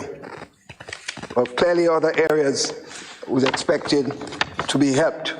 Mr. Speaker, in addition, there are plans to put a lighting facility, proper lighting, developed lighting facility at Tempe Plainfield. And also, Mr. Speaker, New Hampshire, when that ground is completed and grassed properly and lighting is brought as expected to do, with work continuing now and into 2022, this will be one of the bigger playing fields in the country. And with proper facilities, they could be hosting a lot of even regional games, as Progress Park and Queen's Park and Tantine have been doing. So that's an important area. The Lamwood area, Mr. Speaker, there are problems. The need for the playing field. Discussion have taken place in the Ministry of Agriculture and the land necessary for this. And of course, the people in the area to be able to provide that playing field. And we are already working on contracting for that particular project. So the people in Lamwood should have a playing field not long from now, Mr. Speaker. And similarly, Mr. Speaker, in the area of Vendome, Mr. Boca, sorry, the playing field there, historically, when I used to play cricket years ago, they had a playing field in Boca, I know, because I played games there, but it was a very limited, short boundary. I mean, you couldn't even hit 6 there because it was too short. So it's like 4s and 2s. And that is what that field used to be like. So now, the plan is to have a proper playing field. And that discussion is taking place with the Ministry of Works involved, the Ministry of Agriculture, and of course, I've given my endorsement so the people in Boca can have a proper playing field, so they don't have to go anywhere else to ensure they can have proper exercises. So these are some of the issues, Mr. Speaker. So, Mr. Speaker, I just want now to turn to my own constituency, Mr. Speaker. As you know, as I said, I've got enormous support over the years, and our people. And you know one thing, we have already started the training component for a successor for that constituency. I don't want to be like anybody else, wait until I could hardly walk to talk about leading. You have to prepare now. And it was ongoing preparation, Mr. Speaker. In fact, I believe anyone in any position of responsibility will be judged not only by the success he or she had when he was there, but the transition process implemented to ensure proper leadership takes over from him or her. That has to be an important part of a legacy. In fact, some of my friends, leaders of past, have complained that that's an area they felt depressed, having left and not having had in place the kind of leadership they could sit back and be proud to talk about. That's the nature of life. I want to be able to be given that opportunity to have a say in ensuring that the best possible leadership takes this country forward. Because as I said before, you have to be better than Grandpa. Mr. Speaker, the housing scheme in Boucherville has been a major issue. We are proud that we know water have to be brought in there. There was an issue, we're going to be dealing with it. So no one can stop the delivery of water to the housing scheme, where lots of people, scores of people are benefiting, and you alone want to stop it? No, that can't happen. Unless we better give up government. Mr. Speaker, so that's an important area. A major project, which is initiated with the support of the Chinese government. In fact, while I'm speaking now, consultation is going on with a number of persons who would normally be here, with the constituents and other persons in the Ministry of Works and the Ministry of Environment, looking at that Bushaju area for vendors market and other development activities. It has to be an important part of my own legacy. I see this as an important part of my legacy for the people, the service they have given me the opportunity to do. I think I owe them this, Mr. Speaker, and improvement and creating a modern facility in Bushaju playing field. Upgrading the facility as a mini park, Mr. Speaker, mini stadium, you can say it so if you want to, but having all the facilities. That has to be the legacy project I promised the people of Northwest St. George's. And at the same time, Mr. Speaker, the Dragon Bay is now being done, again with the support of the Chinese. The welcoming center is going to be done, modernizing that entire place, because we were not satisfied. There were a lot of buildings being put up by our brothers looking for a livelihood, which was making the place look very bad. And I spoke to them. Sometimes as leader, you have to tell people, not play with people. Tell them when they're doing something that's not right. And I called the brothers, a lot of them are Rasta brothers, and said, look, we want to do something better for you all. But you can't do this, have all these little pieces of board all over the place, making a joke of the place. We want to do something good. And they all cooperated. The booths were broken down. The building of the Welcome Center going on now. And also they're going to be building some other booths. And persons who will go there would have to sign on to certain responsibilities in ensuring that the place is kept with a certain standard. And responsible actions alone will be allowed there, Mr. Speaker. The Fontenaire Diary Road, where farmers up the hills, that has been done, Mr. Speaker. It's going to be, this is one of the things that have been worked on right now. We had some excellent discussion with the community. I was so pleased when I went up there about a few weeks ago and saw so many young boys and girls who are farming way up the hill. And I myself as representative, I never went there. I didn't know the place exists. But they took me up there. And you know, if Grandpa wasn't fit, he'd have been in a lot of trouble, Mr. Speaker. so I went up there and I told him, in fact, I tell him at the time, I said, I don't want to kill Grandpa. What do you take him all up there for? So we agree, and they all agree. And work is with the Ministry of Agriculture, the Ministry of Works. A contract will be given soon, and work will start. I look forward to that project because I saw the contribution. People are taking loads of agricultural stuff to bring up there, way up on the hills, and bringing them up when they are produced, down to go to the market. I couldn't believe walking there without load is a problem. It only take me back to going to Mondo and Bakano in the days as a young boy, bringing up load I am, and you have to drag on stone going up. And when you're coming down, you have to sit down on your backside and go down and walk and go down some stone. And if you fall, you could break your neck. When I see where we used to pass as young boys, bringing loads of yam and potato, you're going up like a donkey and you're coming down like a donkey. That's how it was. But that's the nature of life. In fact, that made us stronger, you know, Mr. Speaker. In fact, I always tell people, you don't work, never mix. You get hurt by doing work because it kept you, grow you as a person. You have to strengthen so no one can come and talk to you as they wish because you know what struggle is, Mr. Speaker. Grandma playing field, lighting of that field is going to be done. The Molyneux slippage, Mr. Speaker, that the Ministry of Works have already reported on that on several occasions, and work is going to begin in 2022 in bringing back, relocation that road back into service, Mr. Speaker, with a number of, and it's a few $1 million are going to be spent. And at the same time, because of the problems we have in there, the Monkuma Road, that is going to be over $11 million. I didn't realize it was going to cost all that money. But that is a necessary road. It's going to help the people in Northeast St. George's, and of course the people on the western side coming to St. George's and going from St. George's up to the other side.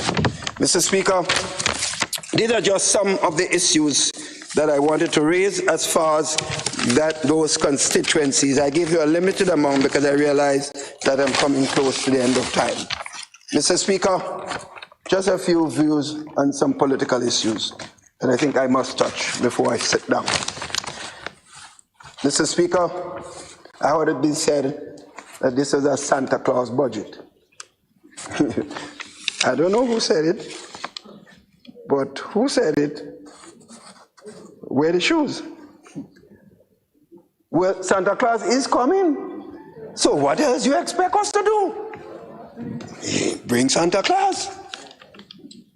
The budget is meant to help people, to help themselves, to provide resources that can help them to better their lives.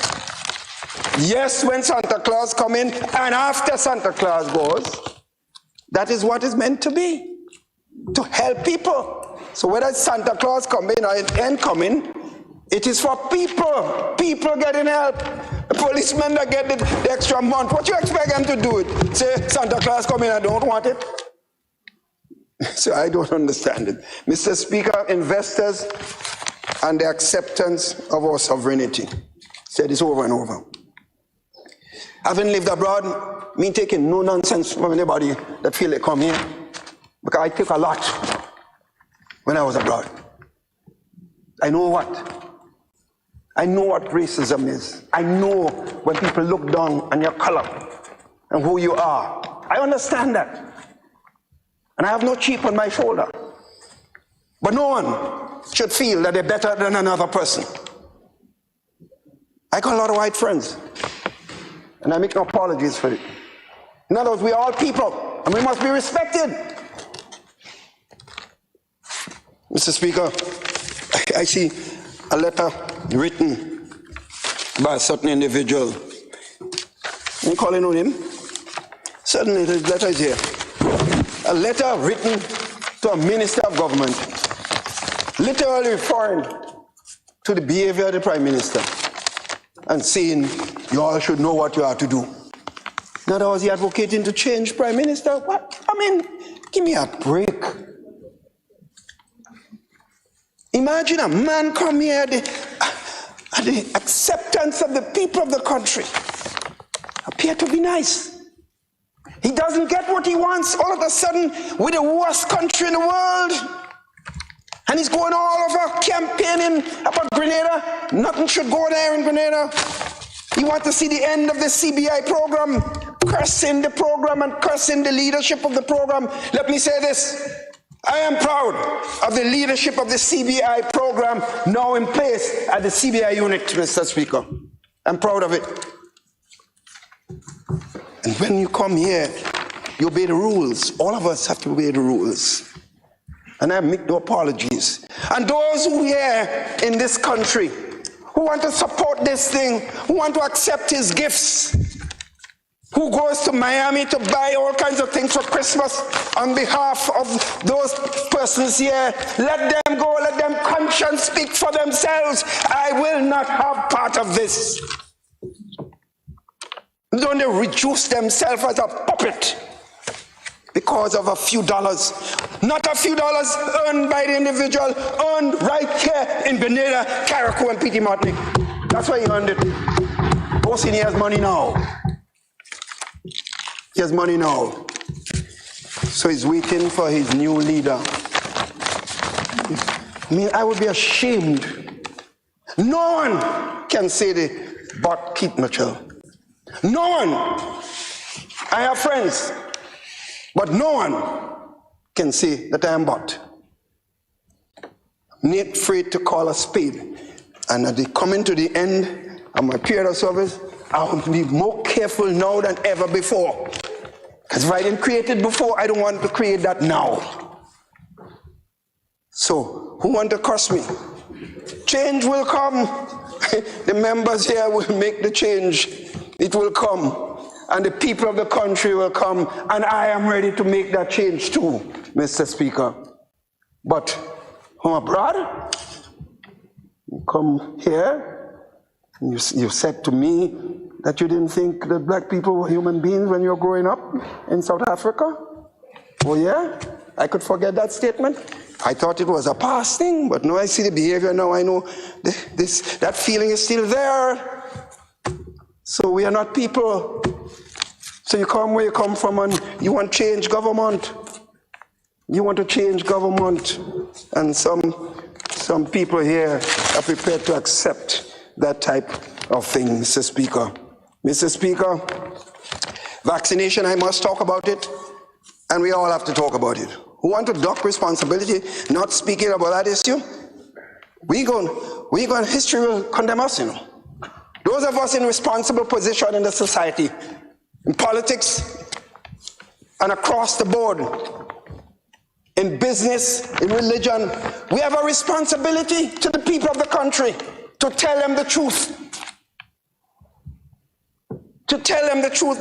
The 3 vaccinations, the 2, and now they're advocating boosters.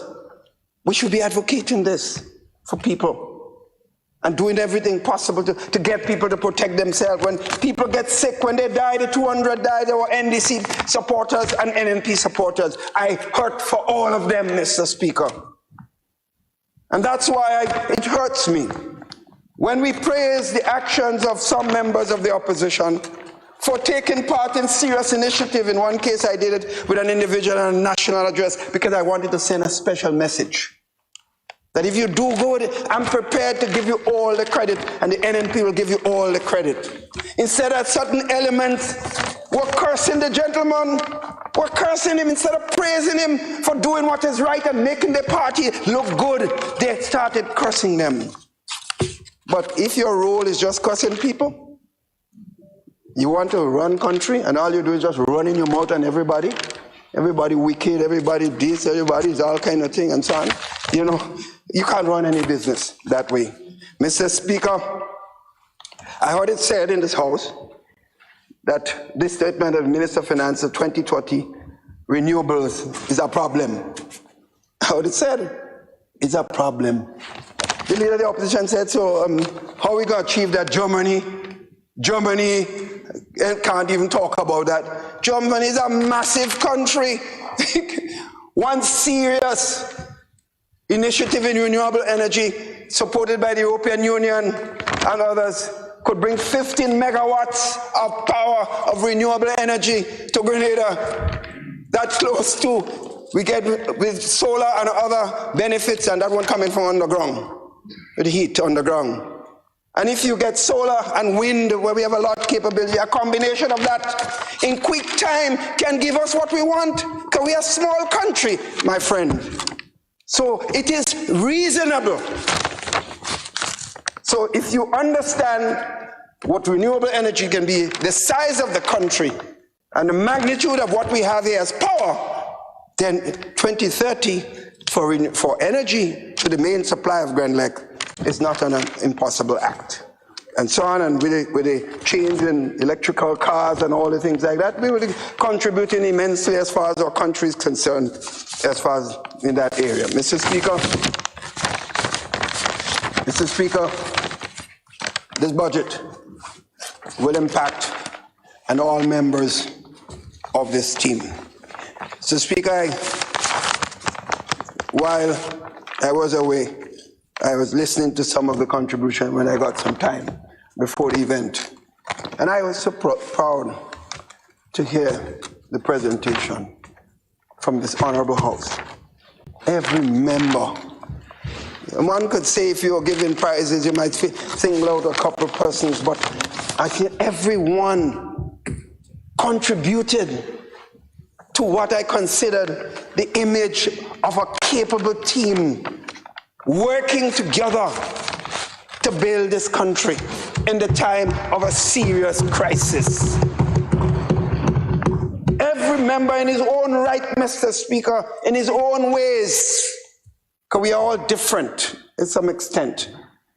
But I was proud, Mr. Speaker, when they talk about young people, what they think we were doing when we got the leader of the opposition as a young man. I don't even remember if he was 20 years yet, but he was given a chance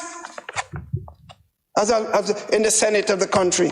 Several members, when we got into government in 2013 and 18, several young members, professional young people and others were given a chance to serve in the Senate, the upper house.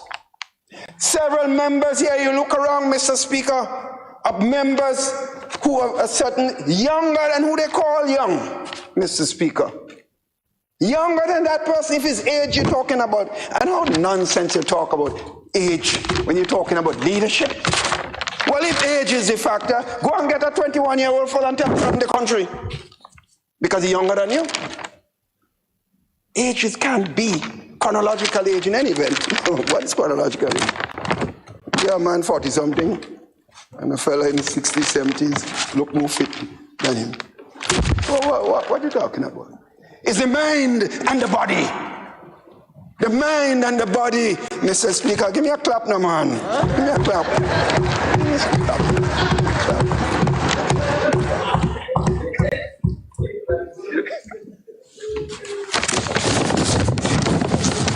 So, Mr. Speaker, I'm proud of all of them. I'm proud I had a role in bringing in a number of them on the team. And the youth first, now those of us know that some of us have to go. That's only logical.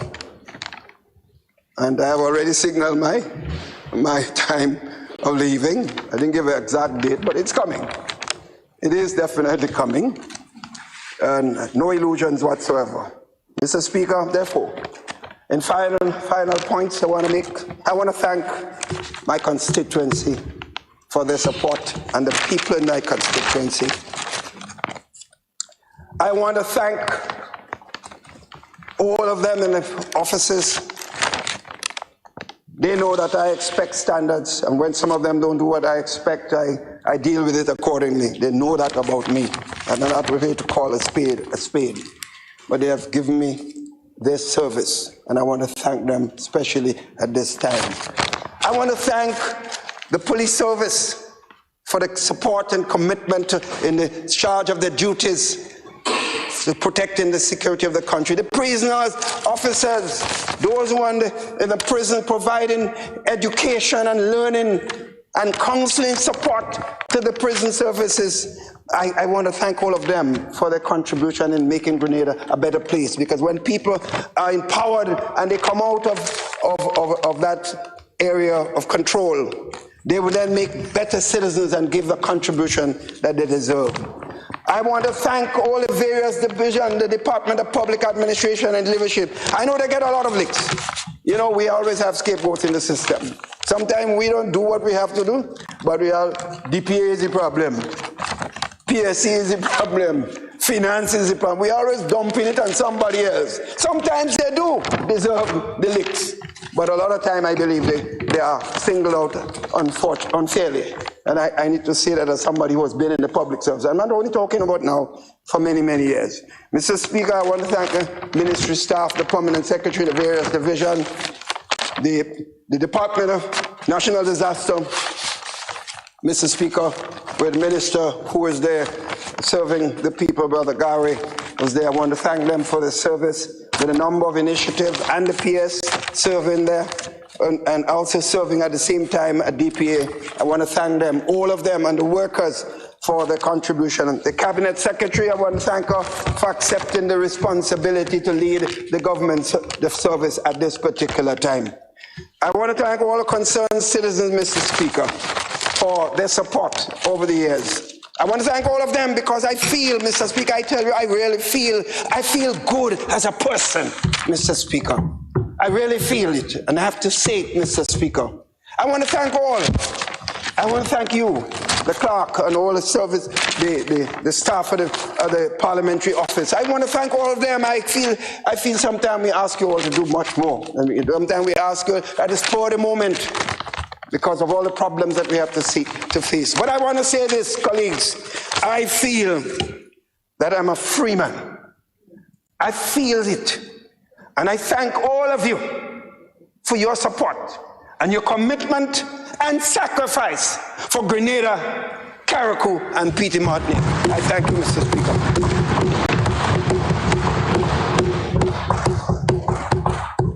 Thank you, Honorable Prime Minister.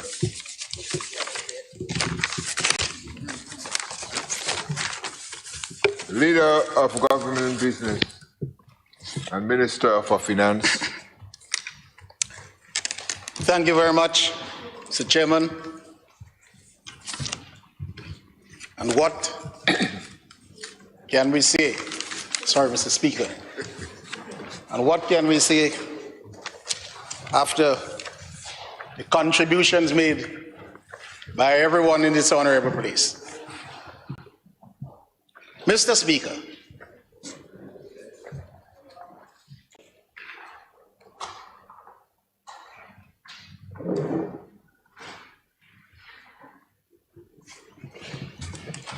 Mr. Speaker, as I rise to wrap up the debate on the 2022 budget, I must thank all my colleagues for the work they have done for me, Mr. Speaker, the Prime Minister and all the other members here. With respect to rebutting most, if not all, of the comments made by the Leader of the Opposition. In fact, Mr. Speaker, of the 16 I've noted, I only have to respond to 4. Because the members here, Mr. Speaker, they have articulated so clearly and made it abundantly clear of the erroneous statement. It may not be statement, Mr. Speaker, but the thinking of the Leader of the Opposition. And what I have noted, Mr. Speaker, is what he referred to in this Honorable House was out there already in the general public. This year, I do not believe that he has the same team, headed by my good friend, the doctor, supporting him on the rebuttal. Mr. Speaker, I first want to mention the comment that I think he must be very sorry for. And the Prime Minister dealt so eloquently with it. He referred to the spending in the 2022 budget as unwise. The contribution and the removal of the pain and suffering of the people of this country, he says, Parliament voting, it is unwise. It's unwise, Mr. Speaker, to bring the reliefs, the many relief mentioned in this budget. Why? It was well he said that you must love people. If you don't love people, everything that you do for people to lift them up will be unwise. Mr. Speaker, he mentioned about the Public Accounts Committee. You'll hear more of this in the report from the Accountant General. But what I want to say, he said no audited reports for so many years since he entered this house in 2013. But Mr. Speaker, the audit that must come to the Public Accounts Committee will be the external audit. But we have gone past that, Mr. Speaker. Since 2018, we have introduced the internal audit within the Ministry of Finance. That will ensure that we get all the work done, that we follow the protocols. By the time it reaches the external auditors, smooth sailing. And that will make the work so much easier for the external audit, Mr. Speaker. And we are being watched by the World Bank and the IMF with the internal auditing of the system. In 2020, Mr. Speaker, as part of the receipt of the $25 million, the World Bank will come in and see how far we have reached. Have we set up the steering committee to ensure that our auditing has progressed significantly, Mr. Speaker? He referred to the budget as deceptive. Why? He said, why are we calling monies from CBI grant? So for that reason, the budget is deceptive. But Mr. Speaker, the category grant has been approved by the World Bank, by the IMF, by the European Union, by the Caribbean Development Bank. Why? Because they recognize anything that you do not collect from the taxpayer and you do not have to pay back must fall under the category of grant. And he sits here, Mr. Speaker, since 2015-16 in the in the standing order, the Standing Finance Committee, and go through the budget with all of us. He never made that statement. But lo and behold, Mr. Speaker, at the end of the budget presentation, I heard a certain lawyer mentioning this. And at the same time, that's what he comes with, Mr. Speaker. You hear more and more of this, Mr. Speaker. He said nothing said about the Grenlick payment in 2020. Nothing said. He was here at the budget in 2020 when we were doing the budget for 2021, and he said nothing. Why? Because none of us knew, Mr. Speaker, the result of the arbitration while we were in Parliament. It came exceedingly close to Christmas when even the Senate had met already and announced on the budget. So how could we preempt the tribunal to say anything about payment when we did not even know what we had to pay or whether or not we had to pay anything, Mr. Speaker? It reminds me again, Mr. Speaker, of everything coming from a program or from others, and not from the team that he had last year, Mr. Speaker. Not at all. Again, Mr. Speaker, he said we take credit for removal of tax when that is government prerogative. Well, the Prime Minister dealt very eloquently with that, Mr. Speaker. I just want to give you another bill. The Prime Minister gave you a smaller bill, but for the bill of 500 kilowatt hours per month, that's the limit. The figures will be taxes, 1,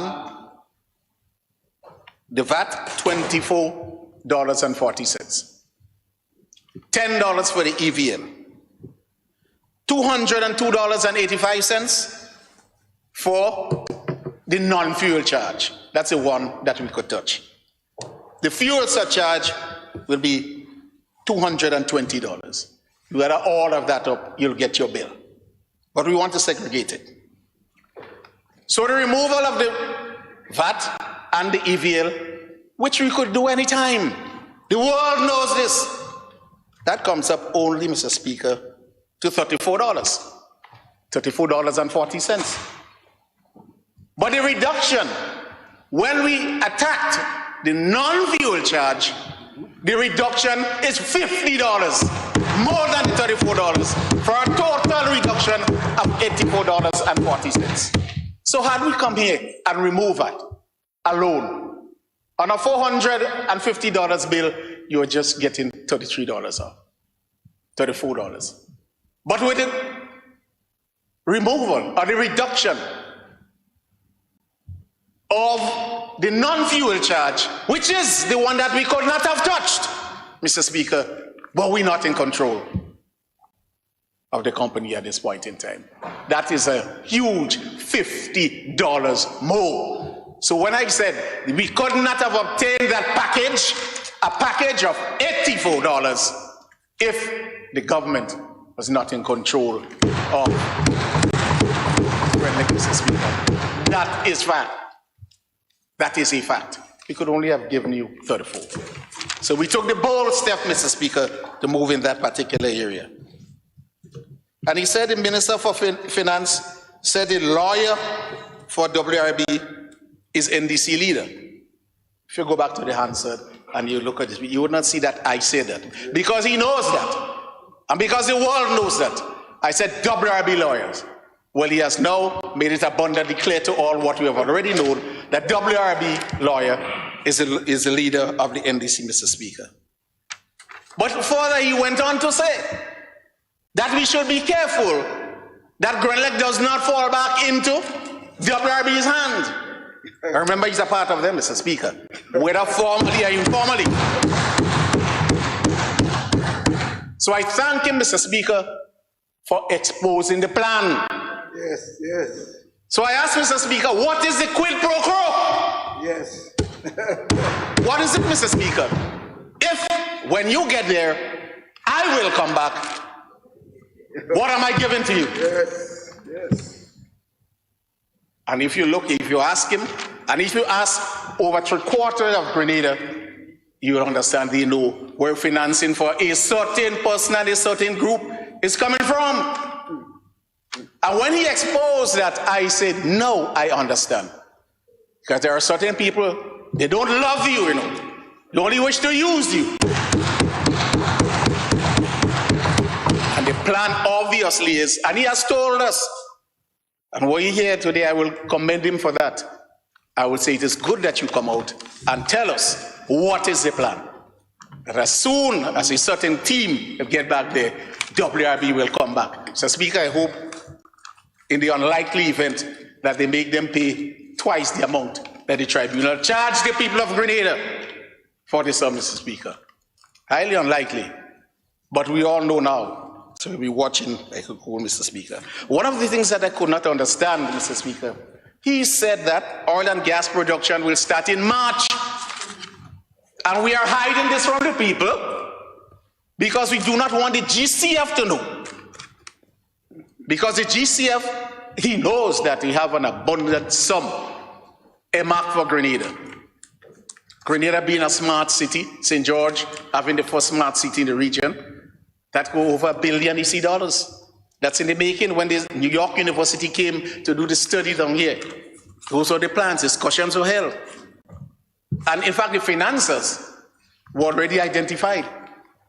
A significant component of that will be grant, but some will be exceedingly soft loans. So he's indicating that we don't want to say anything about the oil and gas production. Well, Mr. Speaker, I will have to immediately call the persons who have invested to ask them, have they entered a package with the other side? Because that's the only way that he could know what we don't know. That we will start oil and gas. When the Prime Minister was on the radio program, on the media, explaining to the nation where oil and gas is today. And our Minister, Senator the Honorable Simon Steele, came from COP26. In fact, the line is buzzing. The $1 trillion industry will be no more by a certain time. If, and most likely it will be so, the oil and gas industry will fall. Why would you get someone investing now? And the Prime Minister said it.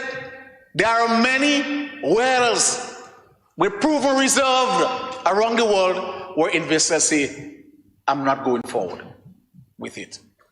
The only well that is being developed now is where monies were already put into it. In the massive Venezuela, with the world's biggest oil reserve, in the Middle East, no new well is being developed. So if he's saying that the investor will develop the well, and we are holding it back because we don't want GCF to know, well, I must call on this developer to do so forthwith, Mr. Speaker. I do not understand. And when you listen, Mr. Speaker, to what is being said, one cannot understand the reason at all, Mr. Speaker. Mr. Speaker, I also listened to the member for St. Patrick's West, and one of the things that he pointed out is that the government must move on a massive vaccination drive. Because, Mr. Speaker, as I said in my budget presentation, the economy could close down again. The risk of keeping us afloat lies in our best choice of being vaccinated, Mr. Speaker. You hear what is coming. We do not have an economic flywheel with such a grand inertia that we could withstand many of these waves. The US may be able to do it. The G7 countries may be able to do it. But if it hits us once and it hits us twice, we will not be able to withstand the third, Mr. Speaker. In fact, no country in the Caribbean will be able to withstand the massive waves. It is therefore imperative for us to heed that call and for all of us to be ready and prevent a second or third wave. We have fought the good fight, we have come through, but all our beautiful plans will not materialize, Mr. Speaker, if we do not heed the cry and get ourselves vaccinated so that we can continue, Mr. Speaker. Mr. Speaker, I now turn my attention to the Ministry of Finance and to start by thanking the entire staff, the various departments, for all the work they have done during the year. all the work they have done when the Prime Minister was Minister for Finance to ensure that we have, Mr. Speaker, this buffer. And they continue to do a remarkable job.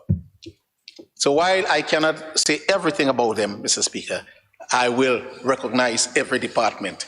Starting with the administration, Mr. Speaker, who introduced for the very first time this year, an online platform to receive input from stakeholders. We did that. We had a meeting, online meeting with them, and we gave them the platform. And I said in my budget presentation, many of their suggestions were taken in. We had groups like the Bankers Association, statutory bodies and state-owned enterprise, public sector bodies, Employers Federation, the GTA, other stakeholders, persons making their contribution. And this was done online, Mr. Speaker, and will continue to be able to do so throughout the year. Mr. Speaker, they continue to mobilize external financial resources, grant and highly concessional loans.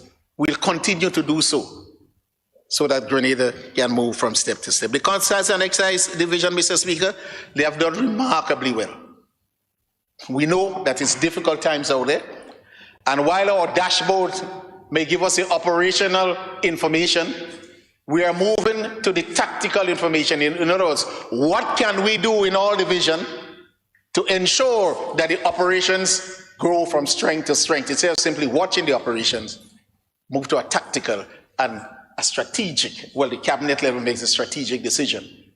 But mainly in these areas, you cannot tell a ship to come. What can Grenada do to entice our ships to come to Grenada and bring containers to Grenada in these dismal times? That's a strategic level of which we all working on, Mr. Speaker. They have met, Mr. Speaker, the target for 2021. And I want to again explain. 2019 is a standard. 2020, we dropped there. So our prediction and forecast for 2021 is here, not up to 2019. So the fact that we have made that does not mean that we're out of the doldrums. We have to predict and plan accurately, and we met where we planned. Similarly, Mr. Speaker, with the Inland Revenue Department, we're 90% and over meeting where we planned. We still have a month to go, so all of us may end up just about 100% or 105%, which we have planned, and we did all in our parts, Mr. Speaker, to let the revenue come into Grenada so we can meet our recurrent expenditure and get a little bit over to do our capital work, Mr. Speaker. So kudos to the Inland Revenue Department and the Customs and Excise Division, Mr. Speaker. The Accountant General Division.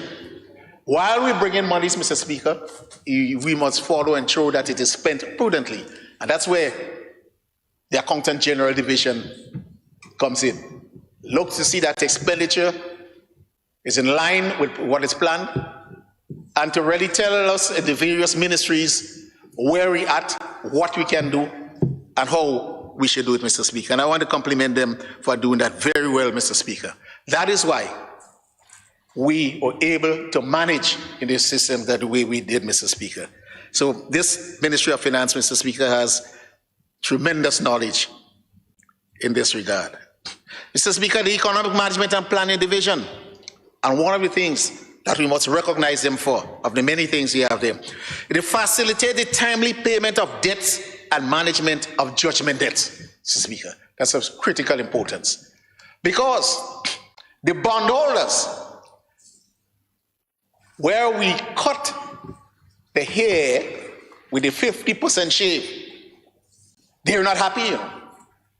Nearly every month they call, and they visit Grenada at least twice per year to meet with various officers in the ministry to see how we are doing. They want to see the books for itself. Remember, are we making monies and hiding it from them so that we do not pay certain debts? Are we faltering in certain areas so they can go to the IMF? Because at that time that we signed, Mr. Speaker, it has a lot. The Prime Minister mentioned one. If we bloat our employees list, then that goes, you know. the millstone comes back around our neck. All the benefits that we negotiated from the structural adjustment program falls back on the people. The haircut, the monies that we're getting from all the institutions, and not only the World Bank gives us the most, but the European Union, the IMF, they're all looking for us to maintain what we say. We break that promise, Mr. Speaker, and we back down to 2010 and 2011. So when people are saying, oh, you can do this, and oh, you can do that, as soon as we break it, then listen, nearly $800 million in the debt, the haircut that we must pay the people. And according to our magistrate, when you ask him, pay when? No! We got to pay, Mr. Speaker. What will happen to us? So you got to manage the economy prudently, Mr. Speaker.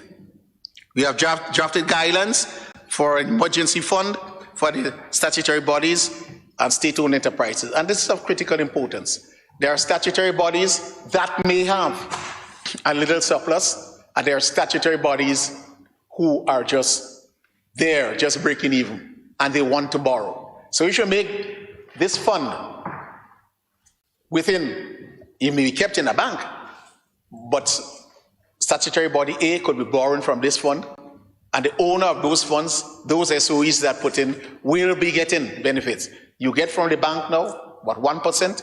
2 at most, they may lend to each other for a small amount. I remember Minister Joseph, member for St. David, indicating that he thought the cooperative bank had the monies for all cooperatives.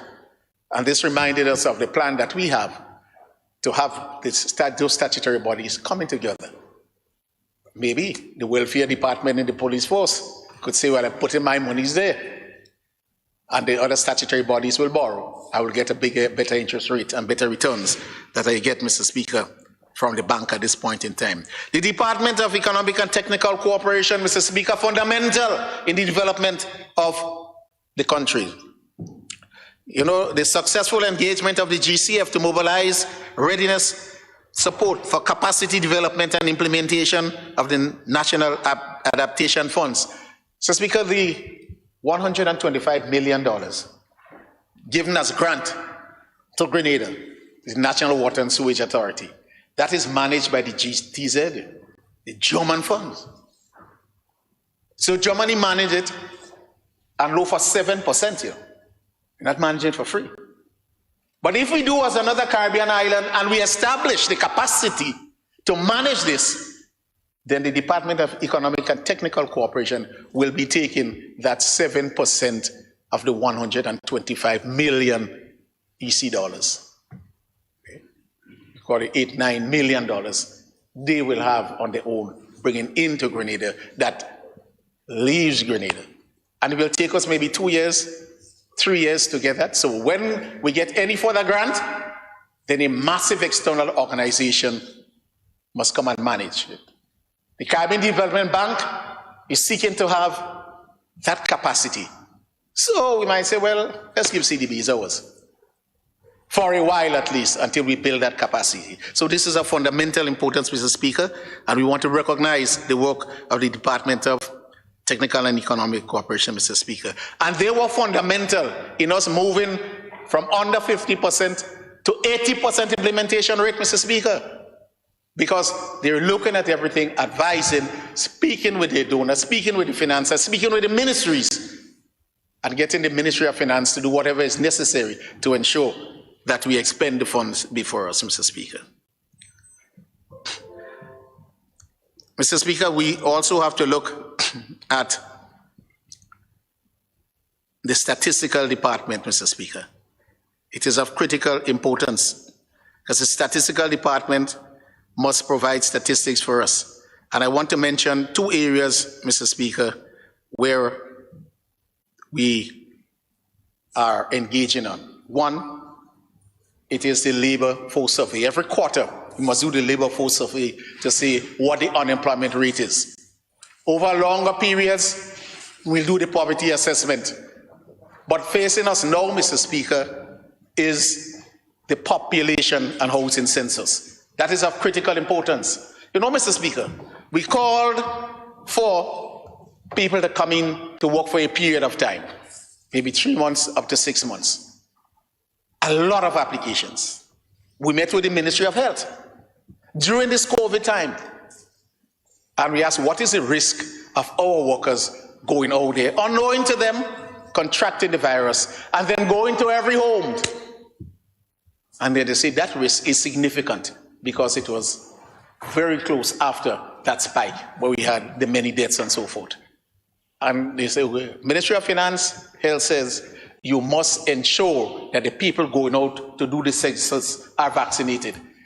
So, Speaker, the number fell from 340 to under 180, forthwith, because they did not want to be vaccinated. Still, Mr. Speaker, that is before us now. So we'll be meeting with the management staff in the Ministry of Finance to see whether or not, and the Ministry of Health, whether or not we cannot ask the World Bank, the CDB, and the other persons who are assisting us to do the census, if we can delay it to a time when it is safer. Yes, we're out of the spike. Are we out of the woods?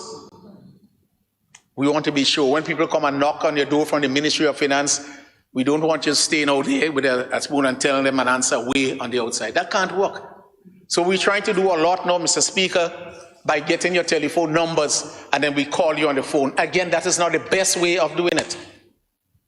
So if we can push it back a bit, Mr. Speaker, I think that is the best way we can do. So we'll wait for advice from the Ministry of Health. We wait for advice again from other bodies. And many countries have pushed it back, you know, Mr. Speaker. Because we should have started a long while. And we intend to start. In fact, we're the first that will start. Barbados and the others have pushed it back. And they're doing a little bit. But we don't want to move forward and be blamed for spreading, Mr. Speaker, the virus. Then we have the Rural Development Unit in the Ministry of Finance, which handles, Mr. Speaker, the BNTF and the SIAP. Those are the two rural programs. The member for St. Patrick West spoke about them. Mr. Speaker, a lot of training is being placed with them. And when we come to the other division, Mr. Speaker, I feel very good for the young people. And I have always said, if we get 1,000 small business jobs, micro, and if each of these persons could just take with them one person, when you get that loan, and you go into business, take one person, the salaries will not be great, but at least someone will be earning an income, and they will be in the locality of your business, so the expenses to go and get from work, to go to and get from work will be minimal. And so the small salary that small business will be able to pay will at least, Mr. Speaker, put 1,000 more people, and in particular, young people, within the employment division, Mr. Speaker. In that context, therefore, the RDU has significant training and significant components for business startup as well. It is not only in the GDB that this is going on. And significant sums, Mr. Speaker. Youth, startup, youth, women. That's where the concentration is. Because you took a census and you say, and we know that among the youth and among women, employment is the least, unemployment is the highest. And so the program has targeted these people. So small business, Mr. Speaker, is an area that we're looking strategically to help us, Mr. Speaker.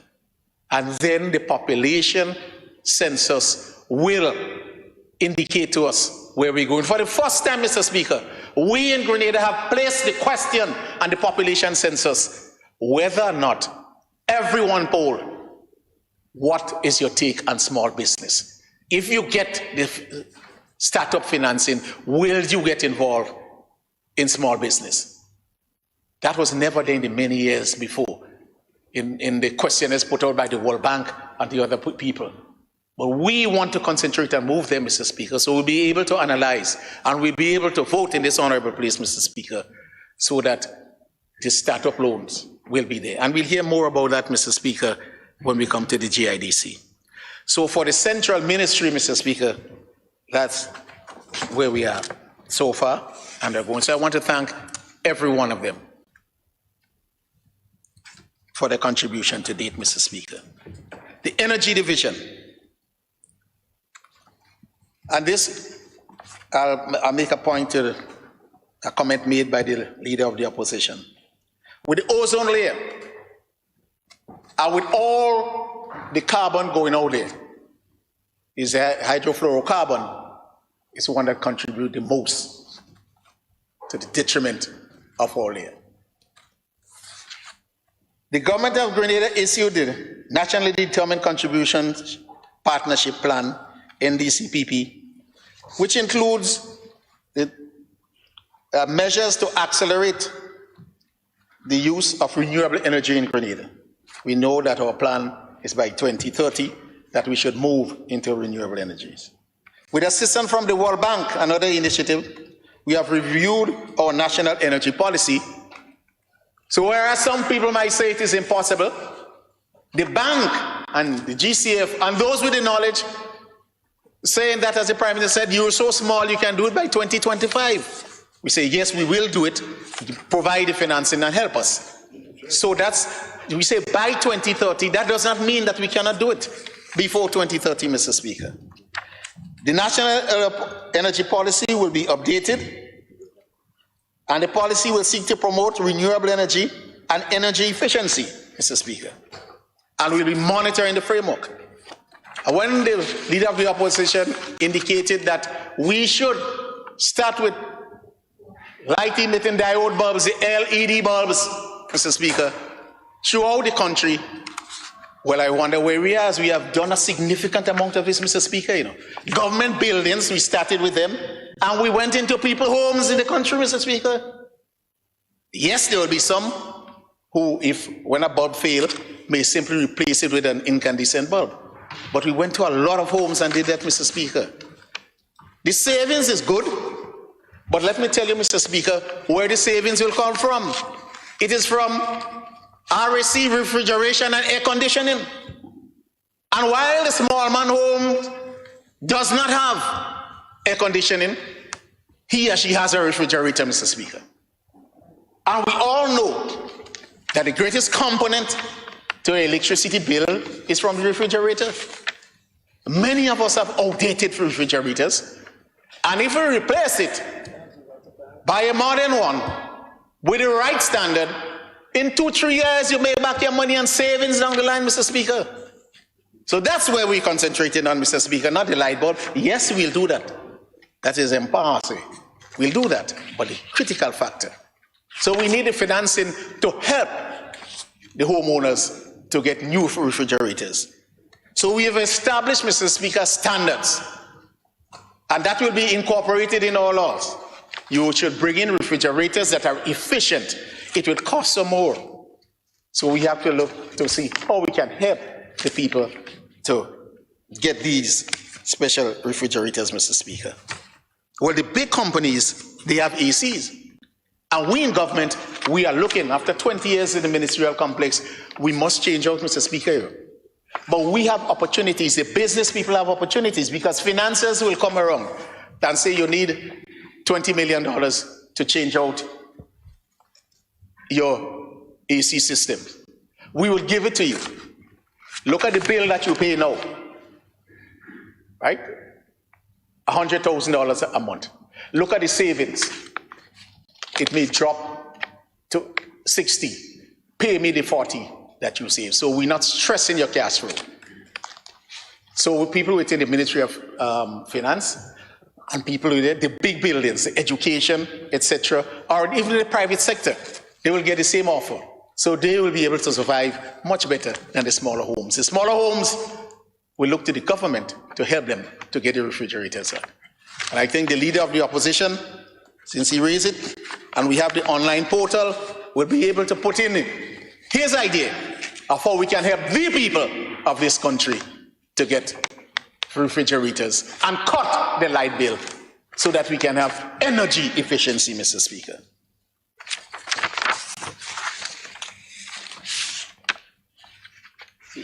launch of phase 2 of the Grenada management plan for the ozone depleting substances. And as little as we are, if we don't get our act together and reach the proper refrigerators and refrigerants by the specific time, that little $25 million that we're talking about from the World Bank steps into jeopardy. Everything goes into jeopardy. Because we live in an integrated world. And that's the one thing, Mr. Speaker. Sometimes we think managing in a small country, as in the OECS, is just limited to that country. No, Mr. Speaker. It is an integrated world. And if we do not understand the bigger players and how we operate within that big environment, that big space, we will get nowhere. Because with one stroke of the pen, we will be something of the past, Mr. Speaker. So, Mr. Speaker, we have the National Ozone Unit, and they will be working together. And they are training as well, Mr. Speaker. They're training engineers, they're training people in the private sector, they're training people in the public sector to ensure that we know what we must do, and that when these new technology reaches Grenada, then we can handle it, Mr. Speaker. So kudos to the Ministry of Energy, including the ozone layer, as we move forward to the development of this country, Mr. Speaker.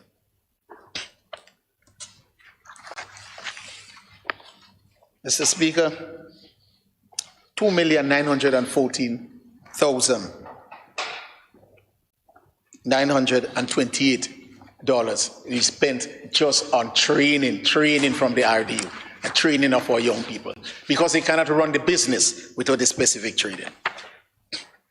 Mr. Speaker, state-owned enterprises and statutory bodies. Despite the economic fallout caused by the pandemic, the GDB was able to maintain its non-performing loans ratio under the benchmark set for commercial banks. And the commercial banks under the guidance and the supervision of the Eastern Caribbean Central Bank, whereas the GDB under the banks here under Gaffin, Mr. Speaker, in some other areas. They were 2.23% non-performing loan when the limit is 5%. For the year January 1st, 2021, the bank disbursed over $23.8 million to the critical sectors of the economy, due in no small part to the new conditions. GDB's disbursement January 1st to November 36 went to the micro, small, and medium-sized enterprises, small hoteliers, and the Small Business Development Fund disbursed $3.2 million. Now, the GDB will take loans $300,000 and above, in fact, even lower than that. But for the small business, the micro business, you have from the $40,000 that will go to the Small Business Development Fund, Mr. Speaker. They're all housed in the Grenada Development Bank system, Mr. Speaker. The GIDC Business Development Center, and Mr. Speaker, the GIDC Grenada Investment Development Corporation, because we're looking at trading and so much businesses, we have established a center where training has been done for many businesses in Grenada, including the young people who have not yet started their business. They will be trained under the SIAP, the other programs, the CASI programs, where they got startup financing. They will be trained here before the money is disbursed to them, Mr. Speaker. The CASIP, GID Virtual Incubation Program, that's one of the training programs, Mr. Speaker. 6 batches training were held this year. 186 young people trained there, Mr. Speaker. 367 people have been trained to date. That's this year alone, 186, and before, making a total of 367. The grant financing, that's when SIAP give the person a grant, or CASEP give a grant, or any programs give a grant. We have 76 beneficiaries so far, Mr. Speaker. 100, but that's for this year, 161 so far trained, Mr. Speaker. Existing enterprises, 21, and that's very good. When you're an existing enterprise and you see training and you want to better the management of your business, come out and get trained, Mr. Speaker. And to just a run through of the basic training, effective record keeping, budgeting, strategic planning, customer service leadership, financial planning and effective management of financial resources, risk management planning, Mr. Speaker, effective recruitment and management, getting your workers recruiting effectively of critical importance, branding, packaging, labeling, all of those will be part. They are part of the training, Mr. Speaker. So when the young person will get a $50,000 loan, he or she will undertake to do all of this. So when the product comes on the market, we purchase them very quickly and we look to export them as well. Mr. Speaker, I said in the program that the Grenada Bureau of Standards is working with MNIB to ensure that all of us, all the small manufacturers, will get their products out, Mr. Speaker. In 2021, a total of 68 students and teachers at Hillsborough Secondary, Westerhall Secondary, and St. Andrew's Life Center, Newlo, they were trained.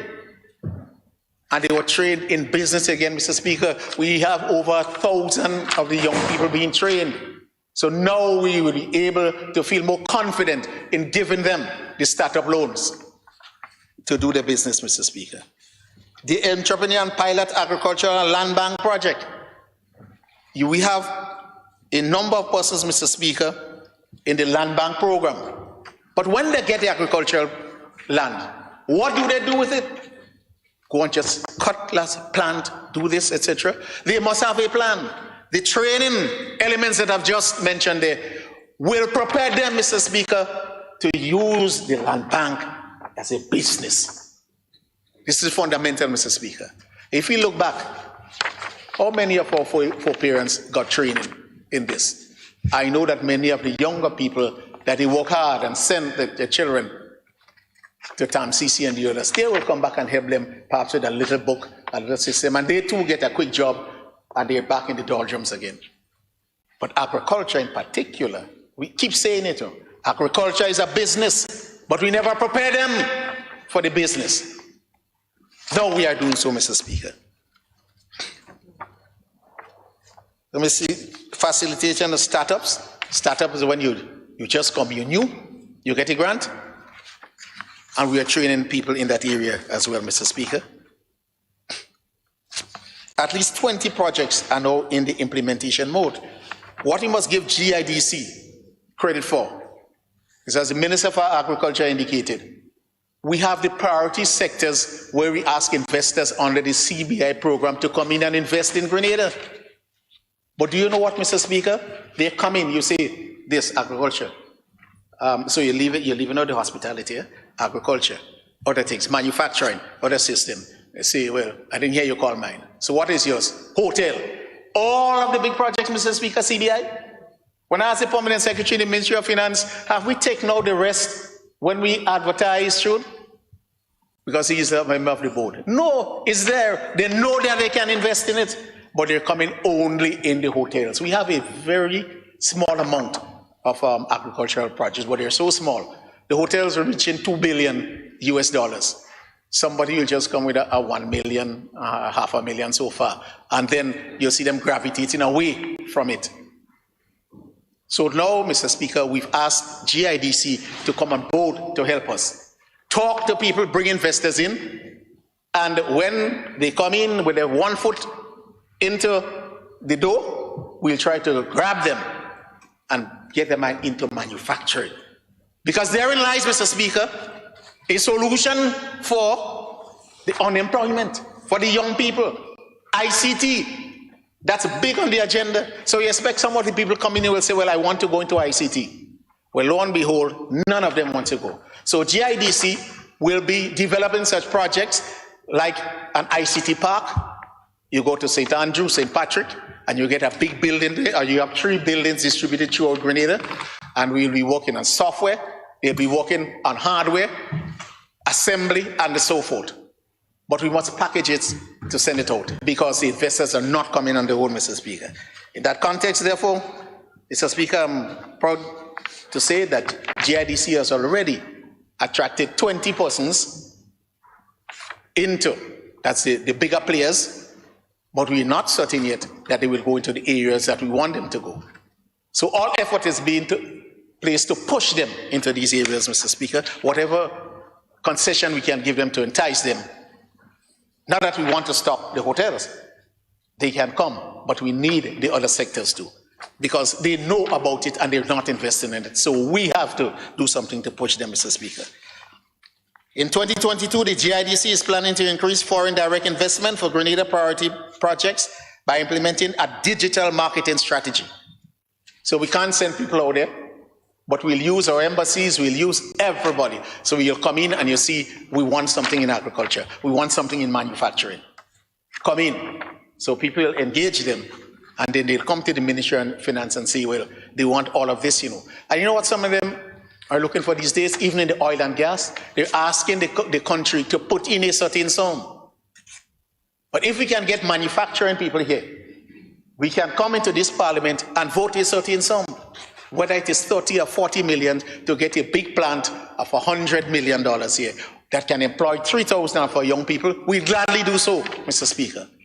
So we're on the track, and we know, Mr. Speaker, that we will get there. GAFIN, Mr. Speaker, and GAFIN is one that regulates the smaller entities in Grenada. The legislation, the revised Uniform ECCU Cooperative Societies Regulation, the Uniform Insurance and Pension Bill, Mr. Speaker, amendment to the Cooperative Societies Act, amendment to the Grenada Development Bank Act, period, increase for loans collection. The GDB is trying to move into an area not only for loans collection, but where they can get big institutions to put monies into the bank. We can get it now, but the act is not structured in a way to encourage the people to come in. So we'll amend the act. So if you have some big and massive pension funds in the US that want to put in $100 million into GDB for housing projects and other systems, the act will encourage them to so do, Mr. Speaker. And one of the important things, Mr. Speaker, with the GDB amended act is that we're asking them to give students loans. The government helped with the $2,000, but they can get loans to further the dreams, to the whole university degree from GDB. But you know what, Mr. Speaker?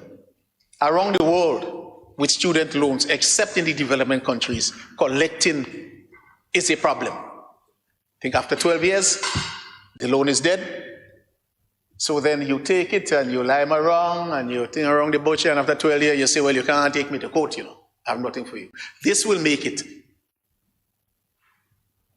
better for the GDB to be able to collect the loans. I think we're going to approach something close to what governments, when you owe governments, something close to 50 years. So the young person now could come and borrow. If he or she does not have the security, the bank will feel more comfortable in lending this person. So you go, you get your degree. You let me, I can't find you. 30 years after, I could call the embassy wherever you are and say, pay back the money so another student can get it, borrow, Mr. Speaker. And that was a hindrance in promoting loans to students. And we do have loans sitting in the bank, Mr. Speaker. But the board feels so not empowered to give the loan because I'm sure it will not be repaid. But with the amendment in this act, you see that you can stay as long as you like. And we will be able to come to take the car. As you enter into your car, 30 years, you have 3 or 4 cars. As you try to turn your key, the bailiff might be going with that car. That is the permission. So you did well. You borrowed the money. You become a professional. You're making $100,000 or $1,000 a year. But pay back the loan. They will be empowered to do so, Mr. Speaker, under this.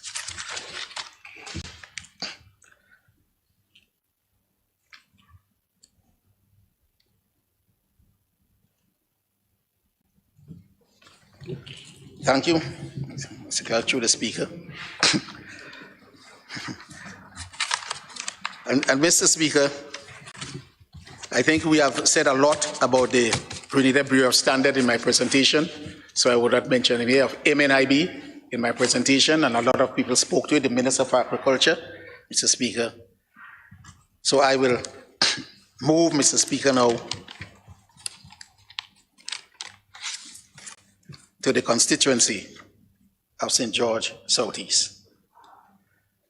Mr. Speaker, I commence by thanking all the people in St. George Southeast, the constituents, for the support that they have given to me, Mr. Speaker, over the many years.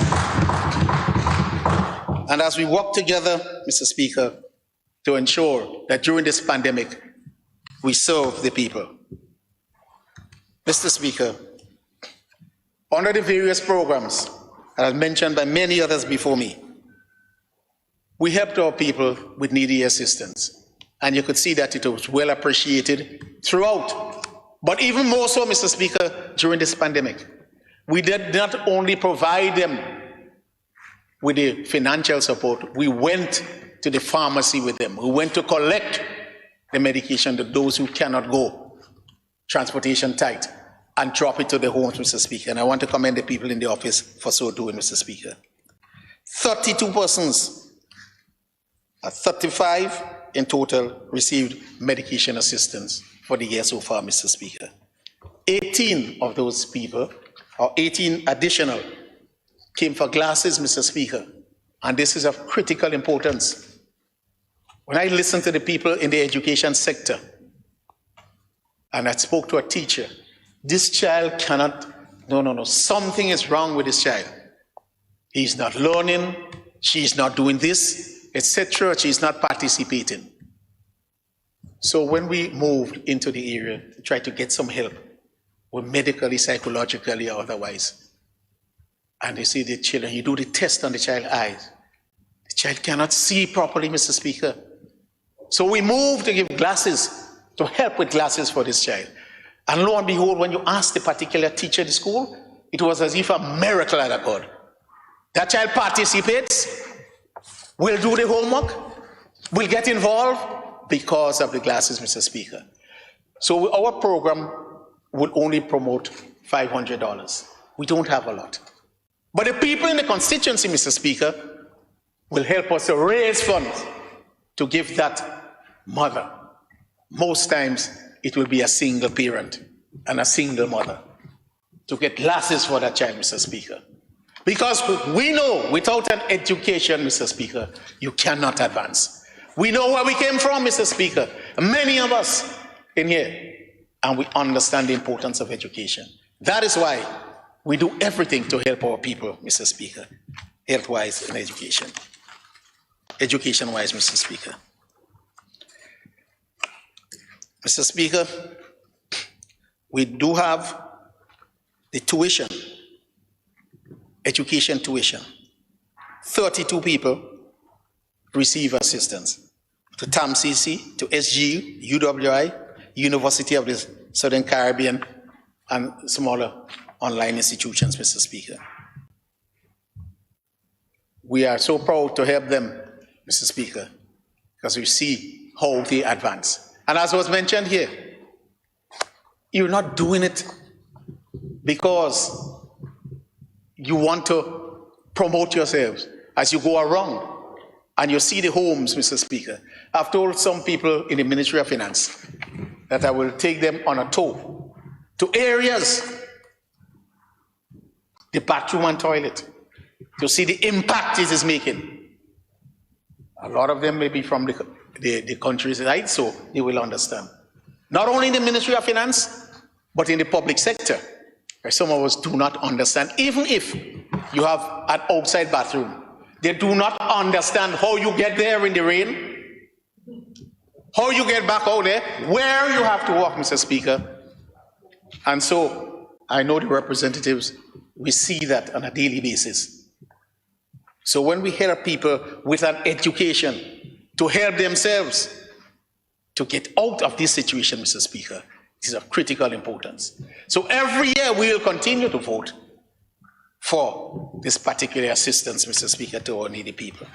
For the voucher and school book uniform, again, education, 279 vouchers were honored this year in the constituency, Mr. Speaker.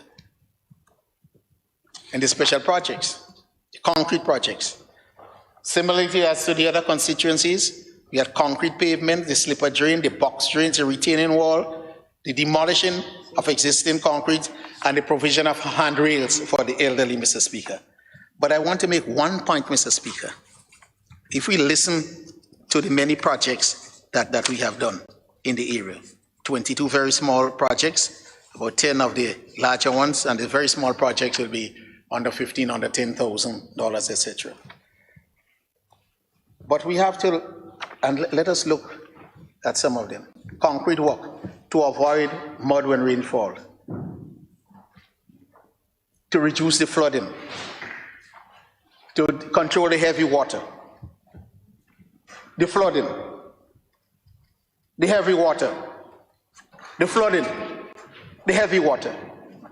What does that tell us, Mr. Speaker? Nearly all of them, that's the concern. It reminds us, Mr. Speaker, of what we are facing today. We're talking about climate change, and as in Europe, they did not see it until the massive flood came and moved away. Homes, destruction. But in Grenada, we are seeing it more and more. Mr. Speaker, I spent a significant number of years in the Ministry of Infrastructure, as you well know. And people came for pavements, mainly. But you know what they're coming for now? Drainage and flooding. And we're not looking and recognizing what is happening amongst us. The pavement could come, but it come after you fix the drain, after you take that out from them. So we look at the Ministry of Agriculture, at the rainfall that is happening, and where is this coming from? That is why it is so important, that project for helping and designing the flood mitigation systems for the tongue of St. George, for Grandans, and for Grenville, of critical importance. Mr. Speaker, for the first time in my life, I've seen the stretch going in front of the resort, the Grand Beach Resort. I've seen it flood before, but a couple of years ago, I've never seen anything flood in that manner. We used to say, Mr. Speaker, that is the buildings on the top of the hills and the water. No, it can't be. It cannot be. So if we do not think fast, Mr. Speaker, and support the movement for the climate change so that we can get funding from the GTS, it will just escalate on us. It is giving us its signals and signs, Mr. Speaker. And so I'm happy to say that we are responding. And it's not only in my constituency. If we note, I asked them to take a special note of what is the complaint. And it is the same throughout as they interact with the compatriots throughout Grenada and Carriacou and Petite Martinique, Mr. Speaker. In that context, Mr. Speaker, we have done a significant amount in all areas. And I simply want to mention those areas that in every place, Springs, Cardiffini, St. Paul's, the Bocas, Houville, Labury, Marion, Richmond Hill, you could name Montchelou, all, Mr. Speaker. Same problems throughout. And Mr. Speaker, let us go to some of the areas that need special mention. Again, the ravine bank protection in the Four Springs. The entire river course is being eaten away. Why? The rush and the flooded waters that will come so regularly with different forces. We have commenced that, Mr. Speaker, with the revetment and stone across there. So the people there would be happy. In Montjaloux, Mr. Speaker, the same thing. And it is moving from where the ravine was, it is moving under to your homes. Good Hope, Mr. Speaker, it is the same problem. We, in Good Hope, we have the tenders out so that we can safeguard. And it's always best to work during the dry season. We could not wait in the full, so we had to start. So most likely, the contractor might say, I cannot do a lot. I might only do a small amount during the rainy seasons. But in the dry season, we'll get a significant portion work, Mr. Speaker. Things to be done again. A retaining wall at Monterey. The family, two families, Mr. Speaker, one on either side of the road. Those of us who know the cemetery, we may be from all over Grenada, but we may have a friend who was buried in Monterey, and we come to that funeral. When you enter the Monterey Road and you try to turn right to go into the cemetery, It's difficult for any of us. So 2 families, one on the left and one on the right, have given us the lands, Mr. Speaker, so we can widen that road. I apologize for the length of time taken to get this done, but now it has been tendered. The contractor has been identified, Mr. Speaker. In fact, one of the landowners who had given us the land say, well, we don't want to serve the people going to the cemetery, we don't want to serve them, well, better she take back our lands. So I want to tell her in particular, and she made this statement publicly in a meeting. So I want to advise her and the people of Monterey that this project will commence in 2022, Mr. Speaker.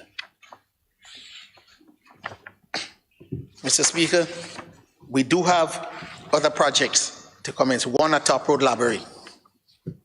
That is of critical importance, where a retaining wall was put up many, many years ago with insufficient reinforcement. That is causing problems to homes. We have the contractor now, and he could start before Christmas. We hope he would, but there's a lot of things to be done. The houses must be protected to do a particular job. And so we'll commence that, Mr. Speaker, either before the end of the year or very early next year, Mr. Speaker, of critical importance, these projects, Mr. Speaker. Then we have the playing field pavilion in Library. We started that before the pandemic, and it has come to a stop because of the pandemic. This, Mr. Speaker, will recommence so that we can complete the pavilion in 2022. Another critical project for us, Mr. Speaker, in 2022 is the lighting of that same playing field. A lot of people use them, Mr. Speaker. It's not big like Lassages, but the quantity of people who use that, Mr. Speaker, is extremely large.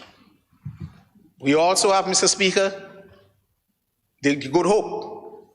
And I remember asking my colleague to take some of his allocation to do that lighting there.